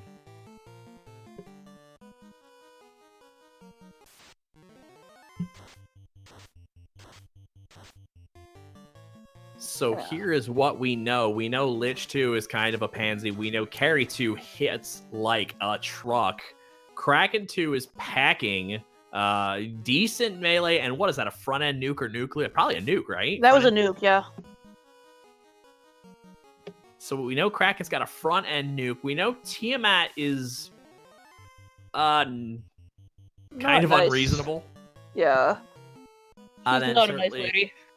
Yeah, That's and then Chaos. Chaos is certainly somewhere in the middle, too. Chaos is not the worst Chaos I've seen yet. We don't really know what his full complement of spells and skills is. And so we're just hoping that, Carry 2 maybe behaves a little bit, because that's a bit of a stumbling block that can use a lot of your resources and whatnot. And that's really where Demerine ended up, I don't say faltering, but it's just what happens. It's just she went through all of her resources by Kraken 2. And so, unfortunately, that left her vulnerable against the Tiamat, and then ultimately, good night against Chaos.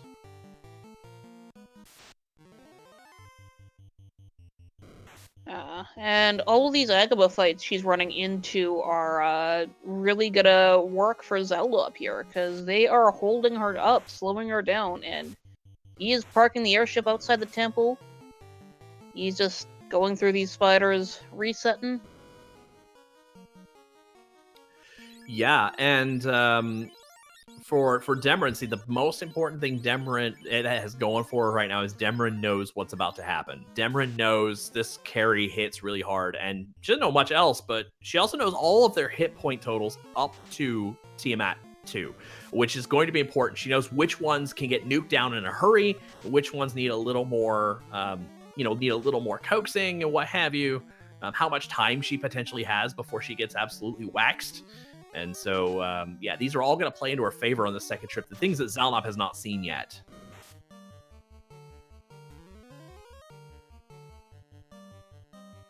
Yeah, and as we can see, she's prepping up with the evasion. And down goes Carrie. Black Mage did go down for it, but otherwise much better shape than the last time.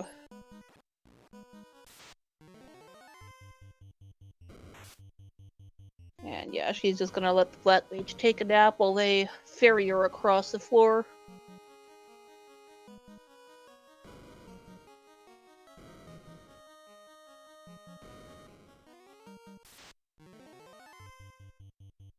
xalnop is now on Earth floor. Gonna be coming up on Lich shortly. While Demerine pulls up on Kraken. Yeah, Kraken 2, opening turn nuke. I'm pretty sure we don't know what's beyond that opening turn nuke because I think it was melee and what? Yeah. Was an opening melee, then a second turn nuke, but yeah, pretty close to that. So, yeah, and I don't know what the percentage of spells early. is. Yeah. It's first cast, so we'll see what happens. Yeah. Opens with melee, chunks down that fighter a little bit. Yeah. The melee is manageable, except for that poor Black Mage, but really the Black Mage just needs to get the first turn off. And that Black Mage, of course, goes down like a sack of potatoes, and the wall. No, the White Mage is down. That is not good. That is the only source of life. Oof. And those nukes are low rolling on Kraken, and Kraken's got his own. Down goes the Red Mage. He takes a reset. Officially, xalnop is now in the lead, but xalnop has not seen what is about to come his way. And it is not pretty, folks, so hopefully the luck's on his side. If the luck's on his side, you know what? He's probably deserved this. Who knows? Yeah, I mean, it is anyone's race here at this point.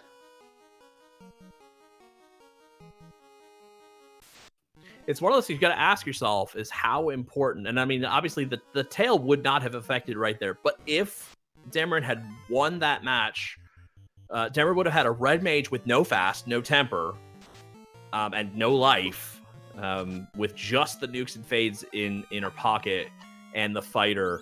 Would it have been worth it to go find that tail? And that's unfortunately the debate you always have to have when it comes to taking this party and taking this unclassed up party into Temple of Fiends, because you don't have access to opals, you don't have access to the Aegis shield, you don't have access to, the only thing you have going for you is basically that defense sword, and unfortunately it needs time, and that's really the biggest deal. Is xalnop is not having a good time against this carry either.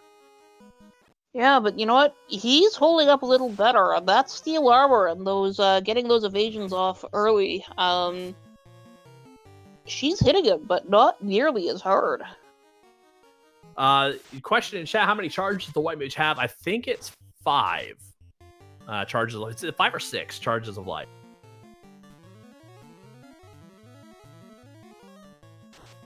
And there's that zap, unfortunately, hitting the same Black Mage that Demerine had struggled with, that zap coming out. Absolutely just waxing that poor Black Mage. Does xalnop not have power? He does not have the power. Oh, he does have the power. There it is. Yeah, okay. I was wondering why he wasn't using it soon. Yeah, no, he was getting those defenses up first, I think, which, given this carry, not a bad idea. Looks like this carry rolled a 1 in 8 chance to use spells, which is why the zap came out, but it was predominantly melee, or 1 in 4 chance to use spells. And that's why I think the zap came out. Zap was the first spell on the list, but it was mostly melee, not pure melee. but the zap definitely will eat your resources, one of your handful of charges of life. I'm not even sure how many xalnop has, because I kind of half expected him to be lower level. Let's see what level is when he comes out of this.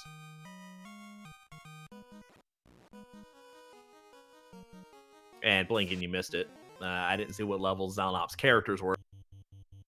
It looks like he probably is in a little... I don't know. I want to say he's in a better position. It's probably got to be on par. Yeah, I think they're comparable, like mid-20s for both of them. Yeah, I think, see, the thing is, I would expect xalnop to actually be slightly lower level as he spent more time just running and trying to catch up and whatnot. He missed checking some chests that would have come with encounters that would have helped him level up. As we've got the opening nuke Kraken now on xalnop's side. And demerine is going back into the muscular carry.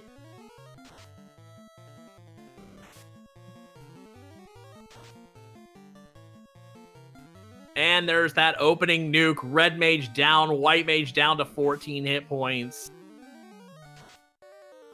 Boy, oh boy, fighters down on demerine's side. Is he going for a Bane? Oh no, that's not going to work on Kraken too. And there's Fire 2, which basically finishes the job that Nuke started. This is all but over for xalnop. The only thing he remotely has into his advantage is potential evasion, but he did not get enough stacks up, so he has taken a ton of damage. And he's just beefing up for nothing. That is a very beefy corpse right there. xalnop takes his first wipe of Temple of Fiends Revisited, as demerine is also making her way to round 3 against Kraken 2. xalnop's pull up, and where is he off to? Oh no, he's off to Waterfall. He probably is looking for that tail. That's Yes, really yeah. what he is doing. He's got to feel like, okay, I need the tail. I need, all the opal things I had, maybe extra access to life and whatnot.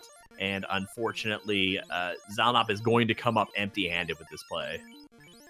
Yeah, I understand where he's coming from on that, but oh no.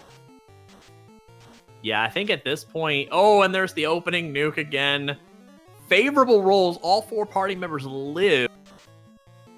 So this is... If she can just get through this as fast as she can. You've had 2 cracks at this. The one thing you want to note is how many hit points roughly does Kraken 2 have? Because if you feel like you could down her in 2 turns with all of your party members, you probably want to kind of go all-out nukes. Put that white shirt on Fighter in case the nuke happens to not come out or something like that, since Fighters have a whole lot to do. Or actually, Fighter could fade if you feel like that's going to do more damage than Melee without the buffs, as the red mage is down again. And try and go all-out blitz. It looks like Kraken 2 probably has at least vanilla hit points, if not a little more. I'd probably say a little more at this point. It probably looks to be in... Oh, yeah, that's probably in the 1500 neighborhood. Yeah, that's my best guess. Looks like he's just sticking to mostly melee. Got the Fire 2 coming out. And down Kraken goes.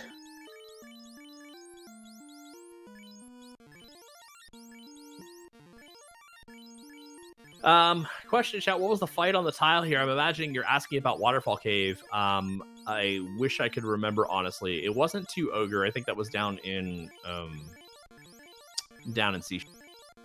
Yeah, I do know. I don't. The only thing I noticed at the time was that it wasn't a very interesting trap tile. Yeah, so both of our runners are working with the Sun Sword at the moment. And so Sun Sword buffs, Power Gauntlet. They have access to Fast at 7 on a Black Mage with 3 charges, I think, at this point for demerine. I'm not 100% sure.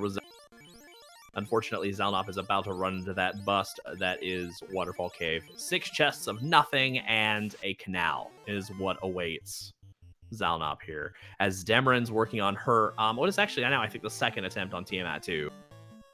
Yes, because the second wipe was straight to Kraken. Yeah, and so Tiamat 2 is kind of a mix of unfriendliness also. Melee's pretty hard. Yeah, 433 hit. Wow.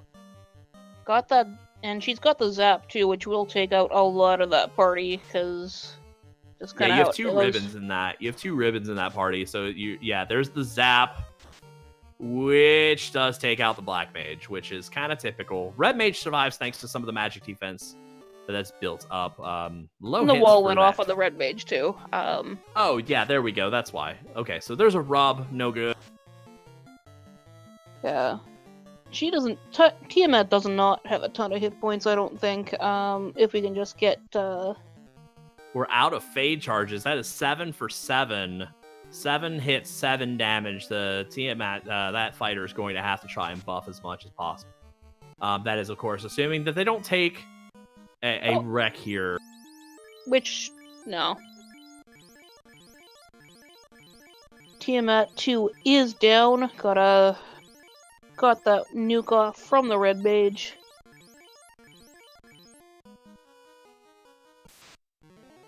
And that is almost all the heals she's got.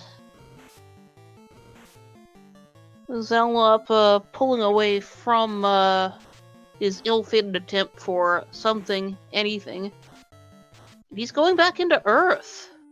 Yeah, I think it's time to check some chests. I think he's definitely looking for that tail, and he's or looking for a grind tile. trap tile to grind. Yeah.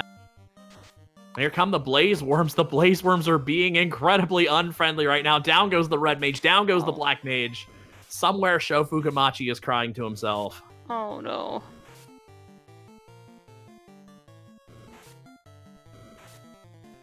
Sorcerer packs at least are fairly friendly. They don't hit very hard at all. No, they were quite neutered thanks to the randomizer, because they were a force fearsome to be reckoned with. But thanks to the randomizer, they have been safely neutered. Death Touch was appropriately fixed to occur only when you hit, and their melee was never powerful, and if they had spells, they were stripped of them. So we're taking a look at some of these items. The Earth Cave, Demerine has made it to the Chaos floor. Take 2. We will see what happens here. 8 potions left. I'd be topping that fighter up, because it doesn't matter how many hit points your black mage has. They're gonna eat it. There we go. We're kind of rearranging. Black mage still on the bottom, but I'm okay with that, because it is extremely important that black mage get a turn off. Oh no, and he doesn't. She doesn't, I should say. Oh Just no. using the Valkyries of Light sprites. My apologies, but yes, the black mage does not get that turn off. No fast. So we're going to need some power bonk charges and some of his too. We will see what the rest of Chaos's table holds, as she did come in a little bit of a better position. Oh no. Nuclear. Oh boy. No more of those, please. Oof. Oh, and white mage is down. Gotta keep bonking. Gotta keep bonking and hold A to pray at this point. Ink There's an is ink. good. That's a welcome sight. Oh, the second nuclears. nuclear, and she... Oh. Hold. Oh, and the melee's still not good. There's a blaze, and Blaze down for goes exactly Demerine again. 52. And she's pulling up. She's going, no, I'm not going back in there until I'm... She's debating it. She's fighting it right now. She's like, no, she doesn't know where xalnop is. He could be deep in there. He could be seeing these wives. She has no idea what xalnop is doing. But good for her on trying to she's going to grind. She either doesn't have the levels or she doesn't have the gear, one of the two. And so yeah, if she's going to grind, it may behoove her to hit something quite a bit higher. That's 6 levels or so, more spell charges, more magic defense, whatnot.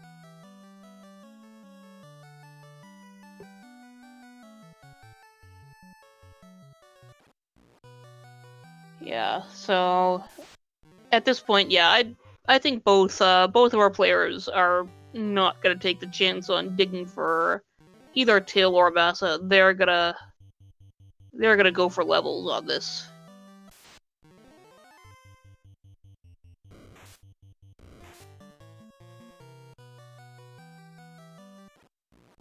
And looks like xalnop is trying to get the black mage killed off just for ease of leveling's sake. Well, and that's a little rough because you kind of need that black. You kind of need that black mage. Without black wizard, without fast, you kind of need black wizard to have some of those levels to be able to eat some nukes and nuclears, or potentially, you know, what have you. If there's any character to actually kill off at this point, I'd actually say it's probably the red mage. You got to be pretty satisfied with your spell count. Red mage has more lower level spells at lower levels. You've got to be satisfied with red mage's hit points and whatnot. You really need to focus on your survivability of your two characters that have more to offer than simply nukes. Yeah, hard to say either way, because honestly, like, the black mage's job really as well is just to get one turn off at the start. Of course, that is easier said than done, as we've seen with the chaos, which xalnop has not seen yet. Yeah, and that's where, you know, when grinding is all said and done, you've got to give the edge to Demerine. Demerine has seen chaos twice, has seen all of the other fiends multiple times. xalnop has not seen past Kraken 2, if I remember right, so he doesn't know how bad Tiamat 2 really is. Doesn't really know that chaos is packing, what, double nuclear? Yeah, double nuclear and a blaze, which,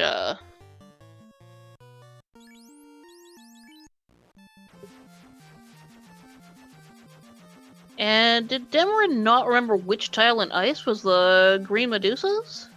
It looks like she was checking all the tiles she ran into.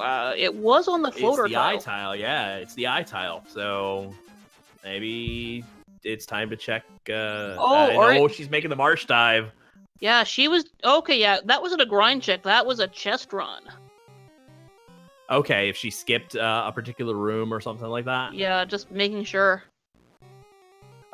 Fuchsia, we've actually already been to Marsh, and there is actually nothing but a pro cape here. And so Demerine is actually going to be quite disappointed with the contents of Marsh.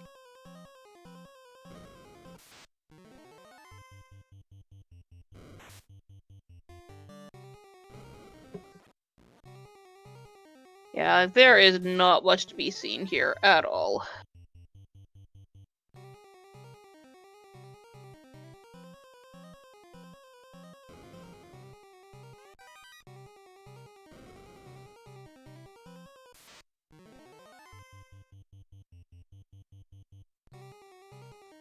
So if Massa is anywhere, it'd be in the spider room in Sky, or could be one of the missing chests in C.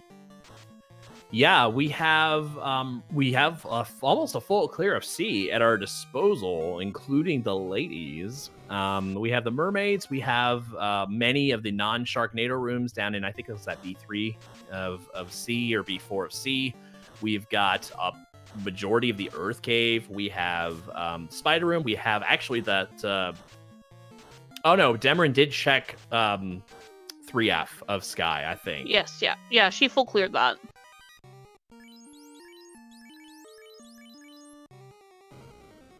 So yeah, our runners are looking for some levels, looking for a big weapon, or potentially, well, I guess I should say, and potentially looking for the tail, as we've not found Xcal or Massa. We have Sun Sword as what their weapons are currently using. We have found the Defense Sword. We are efforting the Massa Excalibur and potentially the tail. We do have the very sharp trash can, but you know, I don't think these fiends are going to let them get enough time to load up on that. Yeah, I mean, Tiamat, at least, you know, she was pretty absorbent. She also didn't have many hit points, so... You know, sometimes... And you know, Vorpal... Somebody's going to quote me on this, and they're going to clip this or whatever, but, you know, Vorpal does have its worth if you can't overcome a certain level of absorb. There's the third ribbon. How did we miss this? We missed this when xalnop was down here. Yeah, did he not check the key ribbon? He had to have, right? I mean... Yeah, it's only got 2, I think. Oh, wow. I know he checked this one. I know. I'm almost sure I watched him check that one. As Demerine's just trying to find a good grind trap tile. Yeah, just check that out while she's here, but...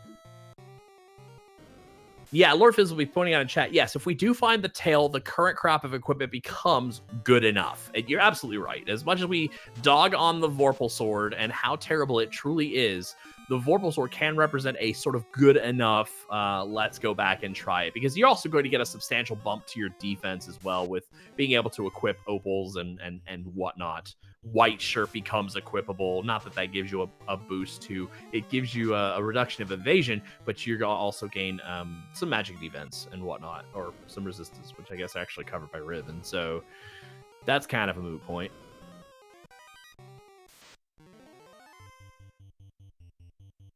Ah, I am so. Let's see if we check his armor. Yeah. Yeah, only 2 ribbons, so he missed that one. Yeah, he had to have missed that one because I'm almost sure, I'm 100% sure he got the one out of Volcano because the White Shirt was next to it. And so then the other, because the other one was in Ice Cave, and I think it was in the room of the 6. Yes, Sure and I saw him got that, yeah. So he must have not checked out that 1 kilo up room. Yeah, so I guess we're going to see, no, because yeah, xalnop must feel confident with whatever he just got grinding on those hydras, those red hydras. We'll see if grinding ends up being what saves the day. Yeah, I mean, more hit points never hurts. Tail, if found, would give Red Wizard access to the life spell at level 5. That is probably another boon in case things go wrong. But in many of these cases, the Red Mage has died, so it's not quite as good as you would think. It's more of a safety net. Yeah, it would also give the I believe it would also give the Red Mage access to fast as well. So that would make it less important to ensure that it must be the Black Mage surviving to get a turn.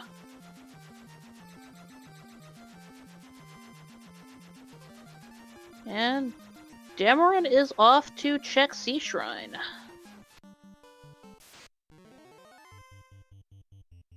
Which, you know what? If you're looking for missing items, it's the densest location left. Yes, she did check that chest, Fuchsia. There was nothing in there. Yeah, we know. We missed the ribbon, so I mean, I suppose we could have missed anything, but we thought the Pro Cape was the only thing really down there in Marsh Cave that was worthwhile, and the Sun Sword. It's really carried our runners to this point. So, a lack of Marsh Dive would have led to an Ice Sword being the key weapon to use here. So, I suppose Marsh Cave may have represented a good move here. Yeah. Yeah, question in chat. Can Tail be loose in Tover chests? Actually, no. None of the key items in any facet are actually in Temple of Fiends. There's only 7 chests there. None of the key items can be in there, as it is assumed that every key item is required to complete, not that it's assumed, but we're going to make the assumption that every key item is required to get into Temple of Fiends. And as such, we wouldn't bury things like Tail deep in there, because then you'd have to leave with it and all that jazz, and that's just not something we would want our runners to do. Yeah. Meanwhile, xalnop is going through Fire Floor. We'll see if he can make it through this time. The problem here, too, with the extra hit points are going to help, but with the weak healing available, it's going to be harder to keep those topped off. Yeah, and here comes Carry 2. So Carry 2 packs a punch, a very hard Roadhouse-esque punch right here, as well as the Zap ability, which, and Stop, which has knocked out 3 of the 4 of her party members. Ooh. That's good for the White Mage to stay up and keep casting those Invis too. Oh, and there goes the Red Mage. And of course, because you're stunned, you get the full force of that hit. 732. That Red Mage is a red blot on the ground. And here comes that Zap, and the Black Mage survived it. All right, so only 1 more Zap out of Tiamat 2 for Black Mage to try and live through. As Carry 2 hits really stinking hard, but I think we should have enough of those Invis 2 charges really, really. Yeah, and she's in a much more spellcasting mood this go-round. Yeah, that's fortunate. That's incredibly fortunate because Carrie was pretty melee happy and definitely decimated parties left and right. But now there should be enough as she continues to have a spell pool suddenly. Yeah, well, where was this these last few times? I mean, I guess at this point she's just like, you know what, I can juggle you. I'll just clown on you guys. And there goes the Black Mage. So there we go. Back to regular form. Well, those crits, is that how that got through? Because that's a ton of evasion stacks for that to have gone through. Yeah, it'd have to be. But down she goes. xalnop is through. Shout out to Classic Gamer in chat. Just joined. What's bad about Topher so far? What's not bad about Topher so far? Lich is actually not that bad. Yeah, Lich is pretty. Yeah, Lich is. That's about the only thing, really. Carrie has been lifting. Kraken has nuke, and he's also been lifting. Tiamat's been lifting. Yeah. And Chaos went to the magic school. He's got lots of nuclears. Yeah, so we're coming up on Krakatu, which is an opening spell nuclear as well as lifts. And so I can't remember if there's a skill on the front end to try and miss, but you're either getting meleeed for a decent wallop or you're going to take a nuke to the face, which everybody but the Black Mage is all but guaranteed to survive. So at least that is something. Yeah. And yes, and we are on Sun Swords because nobody's got a tail. Nobody's found the tail. We have got a mermaid dive. Someone summon Joker MB. We are going and talking to his ladies to see if they've got anything for. At this point, you know, you really hope they are, because otherwise you're digging for really opal bracelet. That's something. Like the flag of Switzerland, that's a huge plus. Yeah. Like, it's not massa, it's not tail, but that's a very good thing to have. 2 pro rings just sitting lying around in boxes, side by side. We've already got no need to separate them. We've got no nuke yet, but Black Mage is down again. Of course. And melee crit, so that is actually something to be slightly worried about. That melee crit for 115 on fighter is nice if that keeps going and only happens at least 2 more times. Because that crit's probably going to get through more often than not. There's the nuke. Everyone's fine because we all have over 400 hit points, except that red mage is really close to 400. And then there's the lifting. Yes, and the ladies have nothing else of interest. Looks like she's going back in. Or no, she's not. And like many of Joker MB's nights, a trip to the ladies ends in disappointment. Well, what can you do when they all have tails? So I guess we're gonna take a look up in the rest of Mirage Sky to see if it's there. As luckily the evasion stacks are working out for xalnop. First time now on the second trip to Krakatu. Krakatu is down, bringing up the other 2 and about to use 77 heals. That's good, but each one of those characters is going to burn 10. Fighter's probably going to burn 20, so that's 40 right there. You got to hope Tiamat's not that bad. Yeah, I mean, Lich aside, because Lich always aside, Tiamat is, you know, she's not that bad. She's not good, but she's not as bad as everything else, so hopefully she plays nice with xalnop. Yeah, we'll definitely see, because xalnop has not seen this Tiamat 2 yet. Tiamat 2 does hit pretty hard, has that opening zap. That opening zap could be bad news for the Black Mage, as Black Mage is somehow irresistibly susceptible to zap. Likes going to the Great Beast. Well, you know, the 4th dimension is pretty cool. Falfon, we've already been to Marsh. There is no tail. There's no massa in Keylock Marsh. Yeah, we're down to what's in Temple of Fiends Revisited and what's in Sky and what's in Earth. There's that opening zap. And Black Everybody Mage survived. lives. Yeah. That is a great sign for xalnop. Yeah, should be relatively smooth sailing after that, because that's really the worst of it. That Yeah, you really gotta hope White Mage goes again to add another stack of Invis 2. There's the Rub, Ruby. great sign. Oh, let's see if that leads to something. So Ruby is in 2F of Mirage. That looks like Demerine is gonna head up and check the spider room.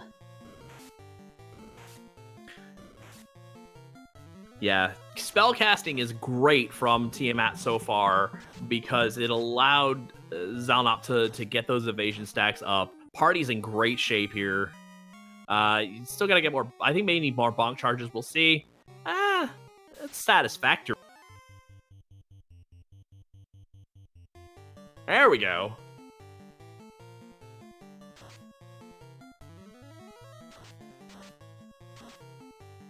And here are those worms with Blaze, and I think xalnop has been taking advantage of the encounter table because there should be one more fight with some sorcerers if he's been doing the same encounter table Demerine's been. It's one of the things to note about encounter tables is if you know how favorable the encounter table is when you pass through, you can know whether or not a power cycle will be better than just taking the runs at face value. And so both of our runners must have seen something they liked from the start, and it allowed them to progress through Temple of Fiends on the same point of the encounter table. As we have xalnop's first look at Chaos, and we know Chaos has double nuclear. And obviously, because no one's killed him yet, we don't actually know how many hit points he has. But xalnop's position right now is the best position either of our runners have been in to encounter Chaos. He has some supplies left, 29 pure heal potions. Great place to top up his whole party, just about. That's a better position than I think Demerine's been in for any of her Chaos attempts. But double nuclear can just be a great equalizer if he just decides to 1-2 and then, you're down to fighter strats. So we'll see how this Chaos handles xalnop, and we'll see, do we have a victor or do we have the defeated here? Get your Bless RNGs out if you want to see xalnop take this down and complete the epic comeback. Yeah, there's our opening blaze. We know a nuclear is in the chamber. Wall coming out. Second pro cape up in the spider room. But she's gonna leave that behind while the white shirts keep flying. Nuke's going out now. There's the first bit of chunking.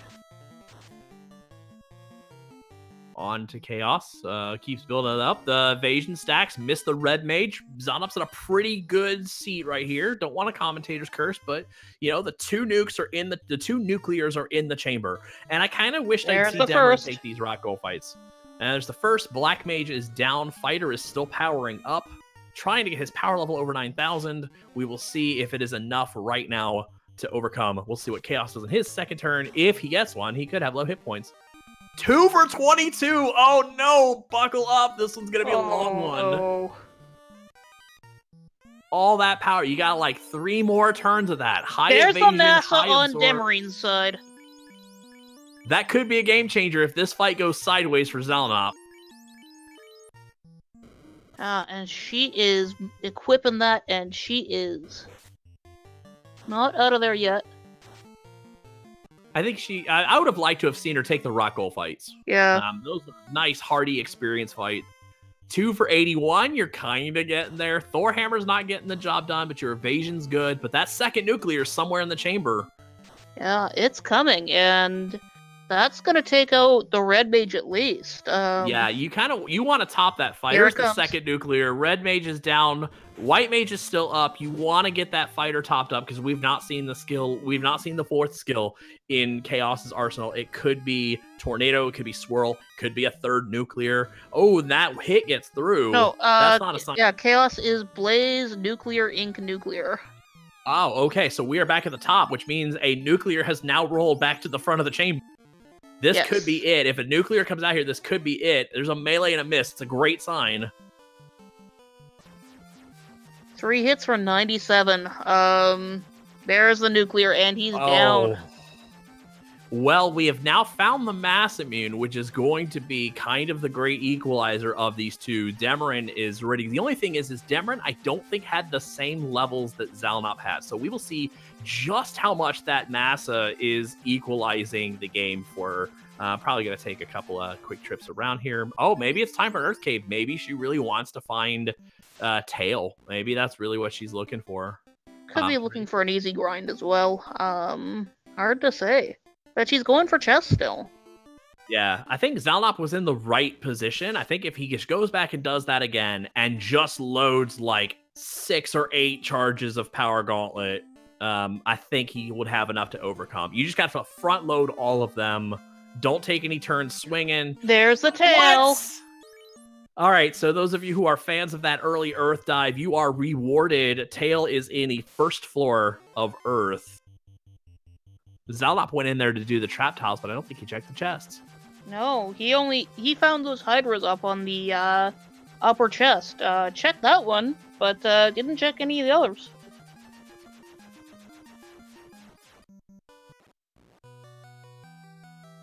So right now, if xalnop wins, this could very well still be Demerine's game here. And, as we've seen on these fights, this is a very wipeable Topher.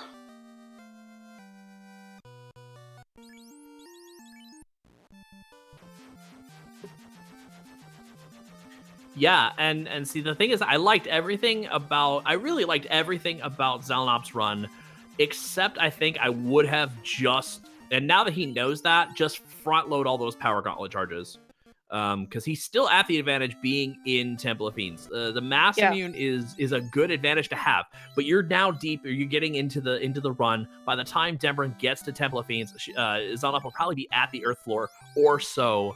And so you kind of have a little bit of an advantage in terms of distance. You have some advantage with the knowledge of what Chaos has now. You are on just about equal footing with Demerine in that regard.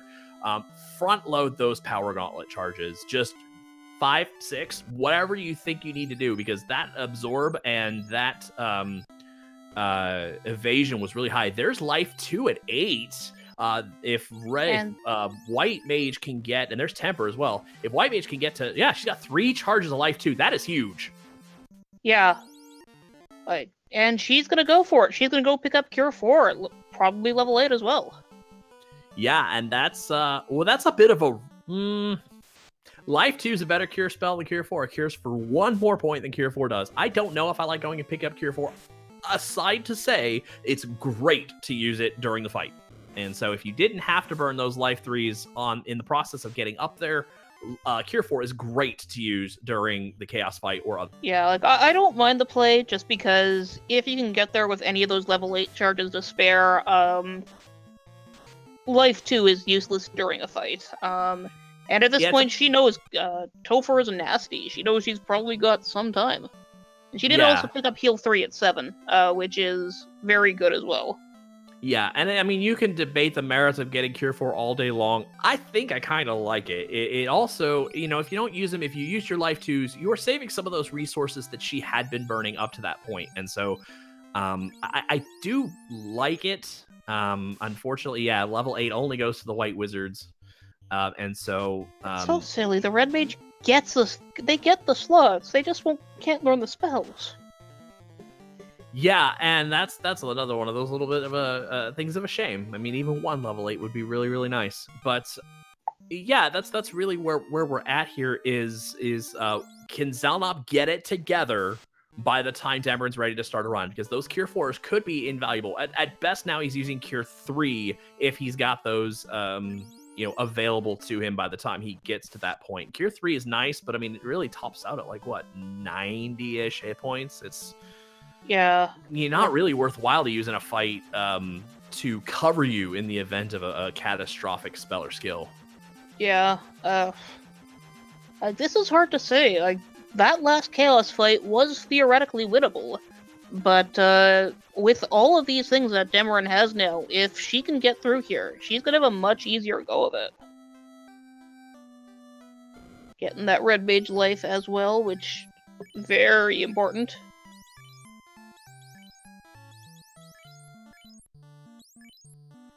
And heal 2 also, which, not a bad idea, just because the healing resources have been kind of thin. Yeah, and that'll get you, I think, at least 45 hit points a character, and so that's at least good for 4 heal pots. And so you're looking at making a trade, heal pots for, for those spells and whatnot. As long as those spells are not in slots that are, necessary for your deeper. Yeah, like the only thing I don't like is that it is the same level as life, but, if you're on Chaos's floor doing your final heal, you still have that slot free. Burn it up. Yeah, so I mean, this is really going to be it. We are actually, we're really driving to the end of our block, if you will, in terms of time. So xalnop is really got to make that last push. Demerine2's got to make that last push. They're going to go until there's a winner. But I'm not 100% sure if we've got something back behind that. So certainly be patient with us, folks, as we try and get an end to this crazy Temple of Fiends.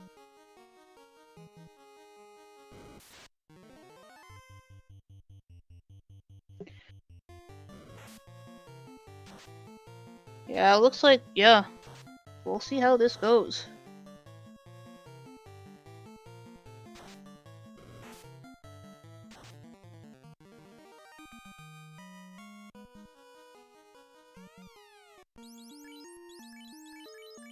And the dragon armor in the validation chest. That's why you check the validation chest sometimes, folks. If you're definitely not in a position where you feel like you're in the go, go, go, just get her done, check those free chests. There's no encounters in there other than... Yeah, like, what a find there, like...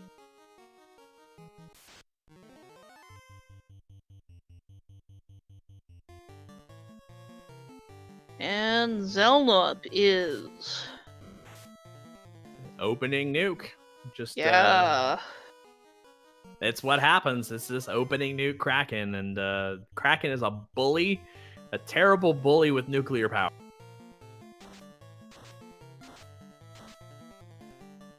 Yeah, he's not a nice man, or octopus, or squid, or whatever he is. And it was thanks to one of our Fun Percent mods, the color palette swap, that I didn't realize he's actually holding like a plank of wood or something in his hand, like really close to his mouth. It looks like a plank of wood or something. As if he needed weapons to hold in his tentacles. Yeah, like it could even be like a kind of sword, like a weird sword, but he could use it to just like kind of floss his teeth when he's done eating. Yeah, I mean that would make sense. I mean get all those bits of armors out. Yeah.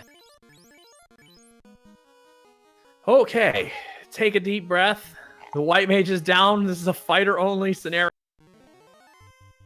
Will xalnop go on? xalnop is gonna take the reset. I kind of don't like that. Swing for the fences. You've got the defense sword. You got your power gauntlet. Just swing for the fences there.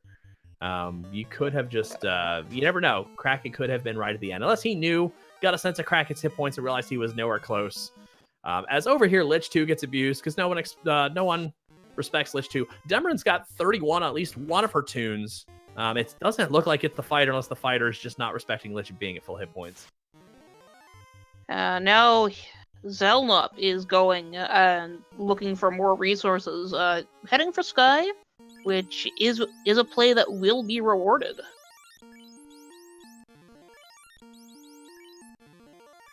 Yeah, I mean, I think I almost want to see him take that trip to... that means that neither of our runners will, prior to this point, had checked the validation chest. I think xalnop was in the go mode and didn't need dragon armor, so maybe if he finds that tail over in Earth Cave, he might actually take a look at those validation chests and be rewarded as well. We've got Kraken 2 on the horizon. That mass means definitely paying in spades. Fighter's got a ton of hit points. That's kind of paying in spades at this point. Yeah, it's once again Demerine's race to win at this point. She's in much better shape than she had been thus far.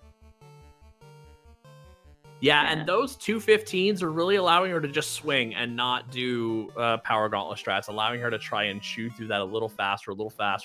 Kraken 2 or Carry 2 goes down, no incident. So aside from a large chunking of hit points in that fighter, I don't know if I'd use that Cure 4. Yeah, knowing how bad Kraken is, I might be okay with using it between Kraken and Tiamat, especially with that third ribbon. But before that Kraken, It's tough because you want to fight time. You want to fight the time consumption on healing up 400 plus hit points worth of potions, because that's 15 plus potions you're about to use. I totally get that, but that takes away a cure 4 that you can use in battle. And so, I mean, you have to hope, I guess in your mind, you're weighing that decision of taking the time versus taking the security towards the end. And so we'll see if that comes back. It shouldn't. At 4 charges of that, that's pretty good to just use one. We'll see what happens. Yeah. It should be fine. And certainly if not, there's a lot more of the Life 1 charges in play as well.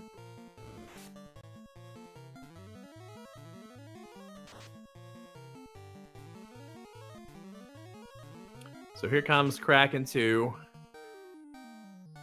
Looks like, what was that, a little off the top of Fighter? Not too terrible. Yeah, and she is just bringing out the big guns. Yeah, I gotta get this Kraken 2 down as fast as you possibly can. No bonks, no, you're gonna rely on your fighter to have a high enough defense rating to eat those hits. The fighter's down. This should be fine. White Mage is still up. You still have new casters. You're okay. This is fine. This is still totally workable, and the nukes are hitting hard. Just don't let that White Mage go down. Oh, you got Red Wizard now with life, so it's all good. All right. Yes. That tail was a huge pickup, just in case you lose that White Mage. Life pulling 2. out a life 2 there. Using a heal 2 in the same slot as life. I think she has to think that like either xalnop's there or right on her tail, just because this is one of those ones where both of her runners have multiple Temple of Fiends dives. This goes to show even 200% is not something to laugh at. 200% is not something that like, oh, it's at least it's not 300 or 500%. Double damage or double stats in a JRPG can often be a nightmare, as it is showing here in this really, really ugly Temple of Fiends presented by Roadhouse. Roadhouse, don't do it yourself. Call Roadhouse.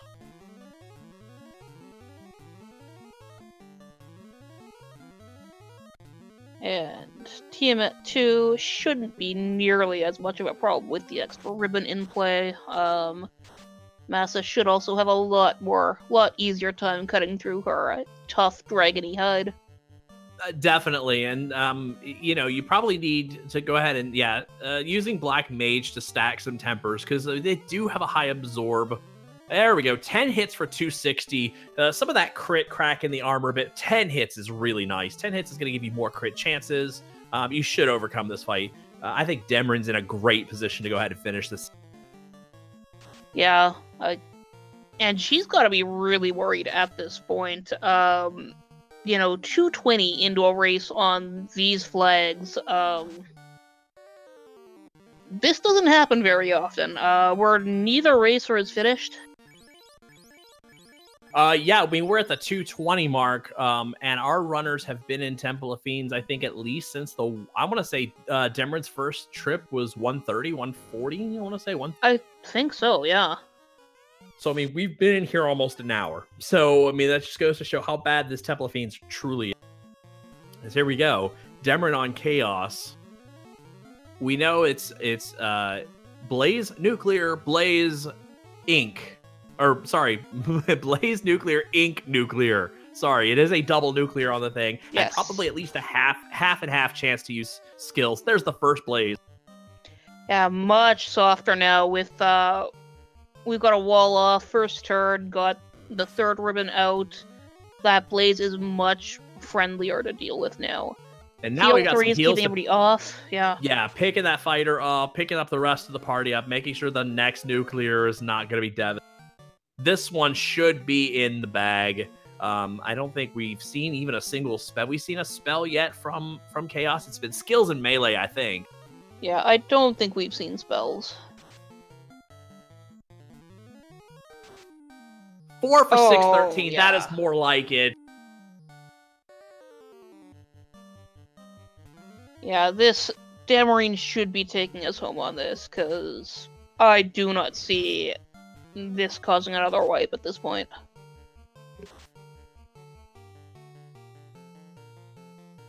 for its 778. This Chaos is a little beefy. Watch out.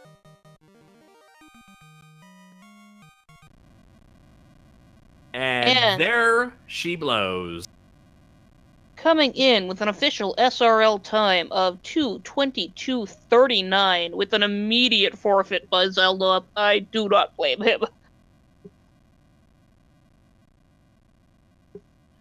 Wow. Take a breath, ladies and gentlemen. Chaos is finally down at the 2 hour and 20 minute. This Chaos Death presented to you by Roadhouse. Roadhouse, if your life is in chaos, call the problem solvers at Roadhouse. Man, we're going to try and see if we can get Demerine in really quick for a post-interview. I think we're up against something. Let me check to make sure we can make that work. Yeah.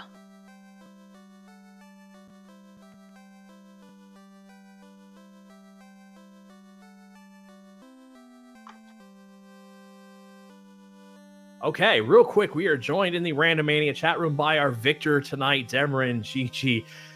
Take a breath. I had to take like 30 already. Okay, real quick, we are joined in the Randomania chat room by our victor tonight, Demerine Gigi. GG. Take a breath. Thanks. That was a temple for sure. I bet it all on the temple being easy, and yeah. Yeah, that was the worst. Yeah, go ahead. Where do we begin? Demerine, you played a very solid game straight through. Probably nothing crazy on that seed until probably the nuke Gurimps. That was probably a nice little surprise for you there, but otherwise, I think you played the seed pretty well. At least up to the Temple of Fiends moment. After that, how do you feel? Feel tired, I think, is really the word for it at this point. Like, I knew that, like, I would get through if the fiends were, nukeable, right? Like, I think that was my game plan, was just hope that there was only one fiend I had to physically fight my way through, nuke the rest down real quick, because I was on real tight resources. As you saw in my first dive, I ran out of heal potion, which, cost me a lot. And then the next two dives were pretty ill-fated. When I saw Chaos had double nuclear, I'm like, okay, Cure 4 and Heal 3 are necessities now. They're not like things I could use. So I bailed out. I figured if my opponent was having a good time of it, xalnop would have gone. Where would xalnop not have gone? So the first place I went, Marsh Cave. Yeah, and that was... Go ahead, Dion. He went to Marsh very, very early. Like right after swinging by Northwest Castle. Yeah, that didn't seem like a great play because we still had open progress in the world, and I don't like dipping Marsh early because it feels like if there's items loose that like the floater in Ice Cave, for example, kind of worried me a little bit because I'd already finished Volcano, but I thought to myself, I finished Volcano. I actually killed Carry, so I didn't need to go back.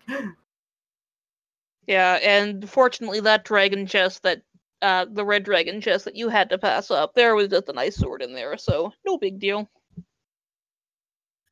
Yeah, that was a little crazy. We were like, oh, Demerine has skipped the red D chest, but then we looked at your hit points, we looked at kind of your status, like, okay, maybe she wouldn't have gone through 3 trap tiles worth for 1 treasure. She probably wouldn't have. Yeah, that was my thinking, was if I leave one behind, this is the one, and if it's progress, then, well, that's how it goes.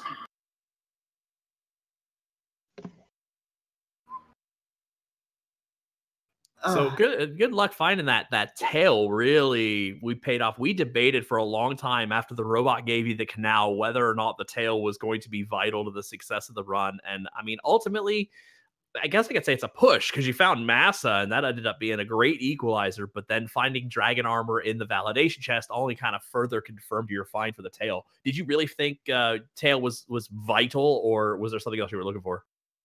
No, tail was vital. I was considering diving with just the Mossmune once I found it, but then I realized, like I said, the way that my resources were playing out, you want to have 2 of the really big healing spells. The 2 big healing spells, you want to have at least one of them, and with both of them and Life 2 locked out at level 7 and 8, that was just, it made it necessary. Like, the tail was required, and that's why I dove the boxes I did in Sky the first time up. Because that's my usual skydive when I'm in like that semi-go mode that, the tail might be nice, but if I don't get it, can I do it without, and I was sort of on the fence, and it kind of was a little rough seeing Massa in Sky too, but I don't ever check those chests. Like, the shirt chests are just not someplace I go. Yeah, I mean, usually it's a good bet to not check them. And, well, today it needed to be checked. Yeah, how is my opponent doing, by the way? How is xalnop handling that Temple of Fiends with the nuke Kraken, Tiamat, who is swinging the High Heaven and casting Zap on turn 1, and then double nuclear, double Blaze Chaos, I believe it was, or double nuclear Blaze Chaos? There was an ink in there with Chaos, I think, as well.